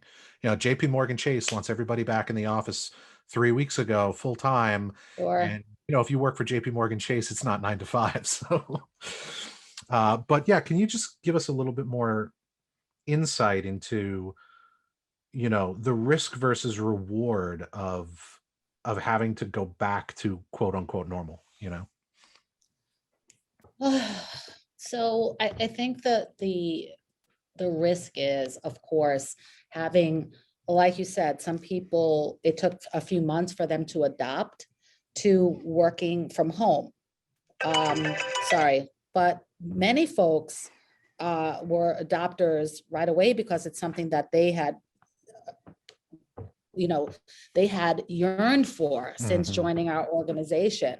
Some people were doing a commute of about an hour, maybe an hour and 15 minutes to the office. In fact, we were located in a remote part of Connecticut, in Litchfield County, in a hamlet called Canaan. And Ted and I used to commute an hour and a half each way. Wow. And yes, and so now when we moved to Shelton, we did lose, I would say, 25% of the team that we had, but there were people that were so committed to the organization that they continued to do that commute so that they could remain a member of our organization. So when we decided to go remote, it was a gift. They were thrilled, and were able to show us and prove to us that they could be more productive, that they were working longer hours, and they were able to keep up with the demands of the business without error, without making mistakes, without dropping the ball. So many of those folks I've had one-on-ones with, and they've said, well, I really don't know why if I'm just coming back to plug in my computer, why would you make me come back? And, no matter how, honest you are with them, and how you paint the picture of the value of that being together again, and how it helps with our culture, which is very important at Vibrant Health. I've worked very hard to develop a strong culture. The other thing is, when you bring new people on, it's very hard to onboard them in a remote environment. So, the risk is you bring on people that you lose because they never connect, right? And things don't ever click. But then the risk again is forcing people to come back who have really enjoyed and thrived in this remote environment. So, I have to say that I'm going to stress to them, Ted and I are going to stress to them that we hear you, we know that it works, and that's why we're being thoughtful and mindful in bringing you back in a kind of modified manner, and not saying you need to get back here Monday through Friday, 5 days a week. So I think the reward, though, in bringing them back, Ted and I used to meet with the marketing team every week, and the ideas that would be generated, I cannot say that has happened since we went remote. There are things that we get in the mail or things we collect that we want to share with the team because maybe we like the packaging. It doesn't translate over, the Zoom call. So, so I think that we'll regain that. And because we have not only survived during COVID, but we've thrived, we have the mentality right now that we want to get prepared for 2022, 2023, 2024. We have had so much attention on our business with the initiatives at all of these big box stores and all of these big brands that have committed to doing a certain portion of business with a Black-owned company. So we're getting calls from Sephora, CVS, Target, Walgreens, Sam's Club. So I want to make sure that we're poised to go enterprise-wide in these new retail partners. And we can't do that, honestly, on being remote. It just, we need to have all hands on deck. Yeah, it sounds like in a period of, real, if you look into the crystal ball and you're seeing where this is going to lead, that it seems like you're going to need to scale up, you're going to need to train up, you're going to need to bring new people on board. And all of that goes back to culture. And I think that's probably the biggest loss leader in the COVID, and post-COVID environment is that culture. And, some employees will say, well, culture is the fact that I don't have a commute anymore, and that makes me feel better. But that's not really what it comes down to. That's a perk of remote work, but look, I've worked remote almost my entire career. So I understand that when you need somebody to reach out to and bounce an idea off of, and you've got to schedule that as a Zoom meeting, it's not the same synergy as when you just walk across the hall and say, I got an idea. You got a second, So. And totally Craig, not to mention, you are in more Zoom meetings than you've than I can recall in the last 15 years. I mean, Right. there are days that I sit in this chair and I'm on a Zoom call from 8:30 a.m. and I'm not finished until 6:30. And yes, so that affects you as well. You know, Yeah. I think that is draining physically, mentally, emotionally, cognitively. So, and people tend to, they work longer. I think it's not healthy to be attached to your computer for so many hours a day without breaks. And being in an office forces you to get up and walk around and go to the restroom and eat your lunch and things like that. But you mentioned something about culture. Culture is so vitally important to the health, no pun intended, but it also has so much to do with the growth of the brand. If your team is tied in to your culture and they're living it, they're breathing it, they're speaking it, that is the difference between, you know, growing just kind of slowly or exponentially. And some of the things that we do here, speaking of culture, is we do Wellness Wednesdays. And we would cater or cook something healthy for the whole team. And we would eat communally. We would have our lunch together. We would have a speaker come in and they would do a lunch and learn. We would have a massage therapist come in and the entire team would get 10-minute massages. And then we would do a happy hour. Those are things that you can't do if you're remote. So those are the things that are lost in the sauce, so to speak, that add to your culture. Come October, I'm visiting Vibrant Health on Wednesdays from now on. It's the first Wednesday of every month. All right. Well, you will only see me on the first Wednesday. Okay.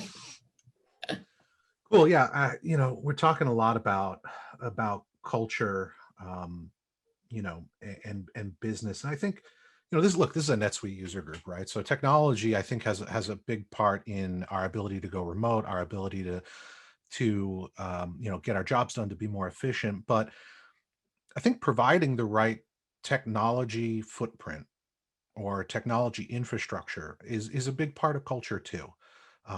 When people are frustrated with their systems, when people have problems and it takes IT 5 days to turn it around into a solution, like it's really depressing and demoralizing, somewhat like, you know, endless Zoom meetings, right?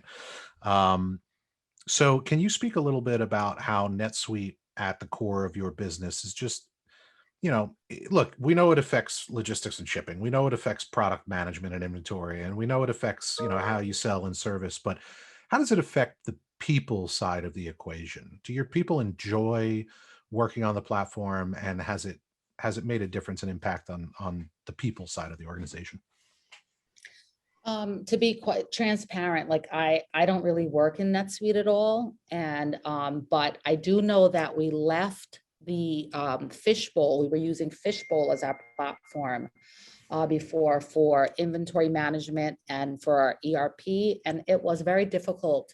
There were so many limitations with that platform that we decided to move on to. And we interviewed several different platforms and landed with NetSuite. And I will tell you that it's easy to learn. It's very intuitive, and it's made what we're doing here and our ability to scale very seamless. Now, the other day we talked about, you know, possibly, you know, looking at, don't get upset, another system. But my CFO said, listen, he said, there's nothing broken here and you can double your business. We're at $31 million this year. And he said, Paige, you could double. Our goal is to get to 75 million in 5 years. He said, you can do that on NetSuite. It is scalable and it is so easy to use that there's no reason we would need to go on to another platform. Yeah, I think when in our CEO panel before, which I saw you in the background, you turned your camera on. I think you wanted to be a part of that one too. And next I time, wasn't sure if I was next a part time, of the panel. next time you're going to be on the CEO panel as well. But Omri Moore was also talking similarly about, what he loved about the ecosystem is that you can get in there as a $10 million company, but as you grow to a $150 million company, the solution is there for you Sure. throughout the whole journey. So that's awesome. All right, Paige, we're gonna wrap up. I really, really appreciate you coming on board and talking to us today. I think you're very insightful. I think the experience that you had was unique. And so congratulations for growing and thriving during a difficult time. Is there anything, we have a pretty mixed audience here today. We have operations professionals, finance professionals, logistics people, maybe back-end admin, marketing, sales. If you could drop one great tidbit of knowledge or one, best practice for everybody to appreciate, what do you have to leave us with today? Oh, let's see. You should always be in a growth mindset. If your organization is designed to do what you're doing now, then you'll always do what you're doing now. And if you build your organization for growth, then you will be on the path for extreme growth and success in the future. So I think that that's kind of where we are as an organization. And just to end with that, because we went remote, we were able to acquire talent from elsewhere, right? Not in our backyard, which we were limited to doing before. So we brought in some key people from Florida, one person from California, and in just developing that leadership, brain trust, we're already seeing some significant growth in areas where we were struggling before. So, you have to build your business for growth. And if you have the right people with the passion and the work ethic to drive your business, then the sky is the limit. Awesome. So it's not kind of just about like The Secret that we all learned about like back in, the early 2000s. You can't just put it out there into the world, right? You have to plan for it. You have to envision it in a way that is tactical, right? So that step by step, you're saying, this is how I'm going to get there, right? Correct. Yep. Awesome. Well, Paige, thank you so much. I wish Ted was with us today. I'm sure he's doing something really important. We missed him. He's golfing. No, but he's doing a fundraiser. Okay. A golfing fundraiser. I'll accept that answer Okay. and tell him thank you. All And I right. hope he swung him straight and raised a lot of money. Thank you, Craig. All right. Thanks, everybody. Bye-bye. All right, let me stop my video here. We're just nearing the end. I'm going to launch another poll. In this poll, I'm asking if all things were equal and you could get an internet connection anywhere, where in the world would you work remote from? So let's see those answers come in. I think that's going to be an interesting poll. All right, as one of today's sponsors, I'm going to take a minute to introduce my company, Business Solution Partners. BSP has a 35-year history of providing high-level financial and operational consulting and professional services to companies in North America. Throughout our long tenure as a NetSuite partner, our team's primary focus has been to empower companies to achieve more by customizing the platform for their unique needs. This includes custom development of applications that enhance the core NetSuite platform to solve for niche vertical specific needs of a diverse set of industries. Business Solution Partners stands on 4 pillars of service: professional services, including software selection and implementation, custom development, training, and support. First, let's take a look at our professional service practice. We offer a wide variety of pro services to the NetSuite community. Whether you start your journey with us in the discovery of the NetSuite platform, or like the users here today are an established NetSuite user, our PS team is uniquely positioned to support your unique needs. We've helped hundreds of companies leverage NetSuite to find success. Our pro services include onboarding and implementation, data migration and management, custom application development, strategic integration services, including selection of integrators, deployment and support. We approach every engagement with a strategic and consultative mindset, solving for your needs and thinking outside of the box so that our clients consistently benefit from our extensive experience in the NetSuite ecosystem. Our development team is one of the major differentiators for BSP. We're experts in customizing the NetSuite platform to solve for the unique business needs of companies that are pushing the boundaries of what is possible. Whether you need custom scripting or workflows, automation solutions, leveraging SuiteScript, dashboard customization, built for NetSuite modules and widgets, or integrated full stack application development, BSP is a trusted team that you can rely on. We spoke about integration on our pro services slide, but our development team is also a heavy hitter in this arena. They have been responsible for introducing a number of custom integrations to the marketplace, including standouts like SuiteSpot, the HubSpot connector, QConnect, our QuickBooks solution, and Magnet, our ultimate Magento connector, as well as Coupa, a seamless integration. Couple, a seamless integration with Coupa. Let's not forget that we have several Amazon-specific integrations designed to support direct-to-consumer sales, and that you can rely on our development team for all of your NetSuite customization needs. Perhaps you need additional training for yourself or your team members. BSP delivers personalized remote training programs for NetSuite users at all skill levels. Our one-on-one training is delivered in real time by expert NetSuite power users. Our team training options can be deployed remote, on-site, or in a classroom setting, and are targeted towards corporate teams onboarding NetSuite for the first time or migrating specific divisions onto the platform. We offer a wide variety of training modules, including courses on NetSuite Basics, Suite Analytics, NetSuite Financials, Distribution, E-commerce, CRM, Admin, and much more. Our team enables your team to achieve more with NetSuite. Finally, our support services. With BSP, you never have to worry about how much it's going to cost to pick up the phone for a lifeline again. We offer unlimited same-day business support from our team of experienced NetSuite professionals. We provide 3 levels of support for users and teams: Advise, Enhance, and Transform. With transparent pricing and a comprehensive service level agreement, BSP is providing the NetSuite ecosystem with superior support options for all of your NetSuite needs. In some cases, we'll even do the work for you so that you can break bottlenecks in your process and get back to business. Our expert support team has a deep knowledge of all areas of the NetSuite Unified Business Management Platform, including ERP, accounting, One World, CRM, Suite People, PSA, SuiteCommerce, and BI. On another note, Business Solution Partners is committed to supporting the NetSuite ecosystem with value-added educational opportunities and community building. We're the founding sponsors of the New York, NorCal, and SoCal user groups. We produce a huge volume of educational resources like blogs, video tutorials, and webinars, and we bring our messaging out into the community with live training, networking, and executive leadership events. The best place to keep up with all of our activities is our LinkedIn page, where you'll find the latest news resources and event announcements in our feed. Another great destination for all NetSuite users is our YouTube page. The NetSuite community has absorbed over 25,000 hours of the content that we host on YouTube in a range of formats like exploring NetSuite videos and recorded webinars like the one you're on today. Be sure to like and follow, subscribe to BSP on both platforms to receive regular updates, including access to white papers, webinars, blog posts, and more. And we made it really easy for you by providing some custom links. Just type in www.bspny.com/YouTube or /LinkedIn to be taken directly to our social pages.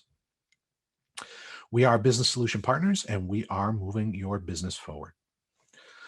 All right, that's going to wrap us up for today. I'm going to launch our final CPE poll and our closing poll for all of our members today.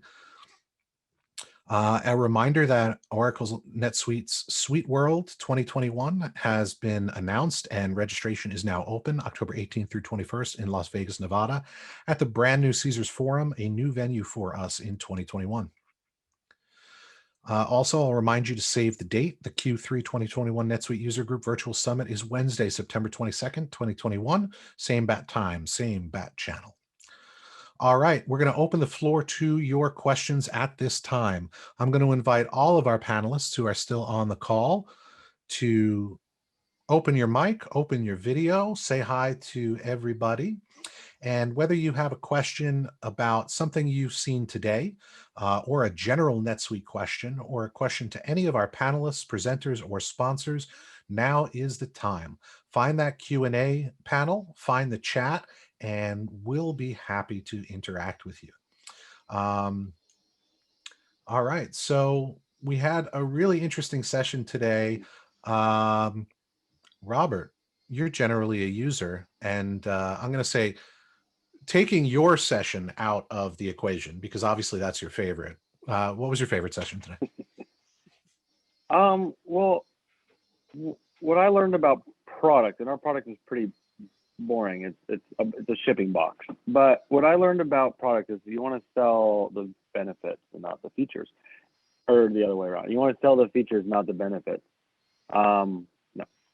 Anyway, the point is that I want to learn about not just the technical parts of how to automate and how some of these SaaS solutions to NetSuite, it has 100 different options for everybody. I want to know, how does it fit my business? And so I really want to talk to some of the providers and learn more now that we are getting way more automated. We're growing, we're doing all these things. I want to know some of these NetSuite partners, not just all the 100 things that it can do for my business, but kind of what is an off-the-shelf thing, because a lot of companies like myself are doing the same thing, order to cash, order to cash, order to cash. So instead of me always going and asking what NetSuite or what some of these solutions can do for me, or me doing my own research, I want to kind of hear what are some of the best practices. I want to hear a simple block solution to say, okay, well, if you just do this, implement this little bit, this will get us started off the ground using some of these software solutions, and then obviously building from there. But how do I get the first step in using some of Nolan solutions or some of the other providers? That's not a huge implementation, that's not a huge cost, all these different things. So that's kind of, as a user, I go to their websites, I go to the different things, I listen to these things, like, wow, I'd love to get to there, but like, what is the small incremental steps that I can use or implement, to get to that? So that's kind of my question, and as a user. Yeah, it's a great concept, right? Like, not everybody is ready at this moment in their business to take on a solution like Auditoria or a solution like Routable or one of Nolan's built for NetSuite, modules, right? What are the steps that I need to follow as a business owner to prepare myself for those areas, right? When we talk about NetSuite, we talk about whole business transformation, right? It touches the logistics department, the warehouse, the inventory management, the sales, the marketing. It touches on so many different areas. So like, how do we identify what to concentrate on, where it's going to move the needle for us the most? What roadblocks we need to conquer in what order, right? And then, like you said, what is the path to, I see a future for this solution, but how do I get to that future, right? Any of our panelists want to comment on that?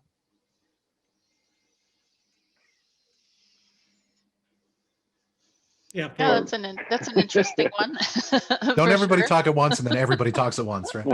Yeah, exactly. But I mean, from a Nolan perspective, that's why we were hoping today to really focus more, not necessarily on product features, but what are some of the gaps and some of the things that we hear that clients are struggling with. It's hard to have sort of a bucket that fills everybody's needs out there. So, but for each individual client, it's kind of talking to them and finding that nugget that doesn't necessarily mean a big implementation of the software. So that's the message that we were certainly hoping to convey today. Yeah, Carole, I think that's what we stress when we talk to our sponsors, our speakers, our panelists, right? We're not necessarily trying to sell our product or service here. We're trying to give best practices. We're trying to educate, spark a conversation, right? And I think that's great that these user groups focus on the whys, not necessarily the hows so much, right? So we do have one question from Pamela Mosley. Pam, I see it there. We're going to get to it. I'm probably going to lobby it over to Carole, because she might be the fixed assets master on this call, because Cherry Fay had to drop off. But Terry, you were chiming in there. Yeah, I was just going to say that, you just need to take a look at your business and see what those pain points are. And those are the solutions that you need to go after and look for. Is your pain point for Auditoria, is it collections? Do you have a team that's just working on collections? Do you have a lot of vendors that you're onboarding? And things like that a solution can help your progress to move forward and to help the company grow and not have to scale. So that's what I would say, is just kind of take a look at your company and see what those pain points are. See where maybe there's some areas where you could use technology to make the process smoother, better, and to save money, which is time. Time is money. So that's what I would suggest. So it starts with defining the problem and understanding the problem. And I think NetSuite helps out there a lot, right? We've got the dashboards, we've got the data, and if we interpret it and we leverage it, then it's going to uncover some things that we wouldn't have gleaned otherwise, right? Now I'm looking at it in hard numbers, and it's starting to make a little bit more sense that this is a problem area, right? So in our chat, we had a question about fixed assets. What's the best way to upload assets in multi-book? Anybody here want to field that? And if not, Pamela, I'm going to put you in touch with Cherry Faye so that she can answer that question for you. Yeah, I wish I could say something, because we did initially develop the module, but I have no clue about the fixed asset module, unfortunately. So I'm definitely not the right person. Hussein, can I throw that one to you? You're the jack of all trades, NetSuite knowledge guy. So for multi-book, there's a limited options available on the Safe Search, on the CSV imports. You can, you could do it through a scripting option, but I would like to know if these fixed assets are separated, and or you have like a consolidated assets that you want to import and impact all your multi-books that are set up in the system, because there could be a hierarchy on the multi-book as well. Awesome. So Pamela, if you want to provide us a little bit more context, if not, hey, why don't we just put Hussein directly in touch with you? Oh, there you go. They're separated by category, Hussein. Sounds good. All right. So Pamela, we'll follow up with you and try to answer that question in some more detail and give you a little support there. That's the one thing about the user groups being in person that I miss. Like, we all hanging out at the end of it, and somebody's got a problem. They don't even talk to us, right? They just meet one of their peers, they start up a conversation, and now we're getting into it. So as a stopgap measure, thank you all for your support and participation in these virtual user groups. I believe Q3 is going to be virtual one more time, and then in Q4 we're all going to get together and have a toast to coming back in person, right? Everybody, we can celebrate that. So we will organize our Q4 holiday parties, and of course you are all invited, as are all of our members. That's going to wrap it up for us today. Thank you so much to everybody who participated on the panelist side, on the sponsor side, and for all of our audience and participants today from the New York area, from Northern California, and from Southern California. Until next time, we will say a fond farewell, and I hope that you really enjoyed today's session and that you got a lot out of it, and we look forward to seeing you to the next one. So enjoy those new user group websites. Stay tuned in Q3 for all of our improvements, our members only section, and awesome. Thank you guys all so much for all of your support, and we'll see you in Q3. Thank you, Craig, for sending this. Bye. Thank you. Bye, everyone. Thank you.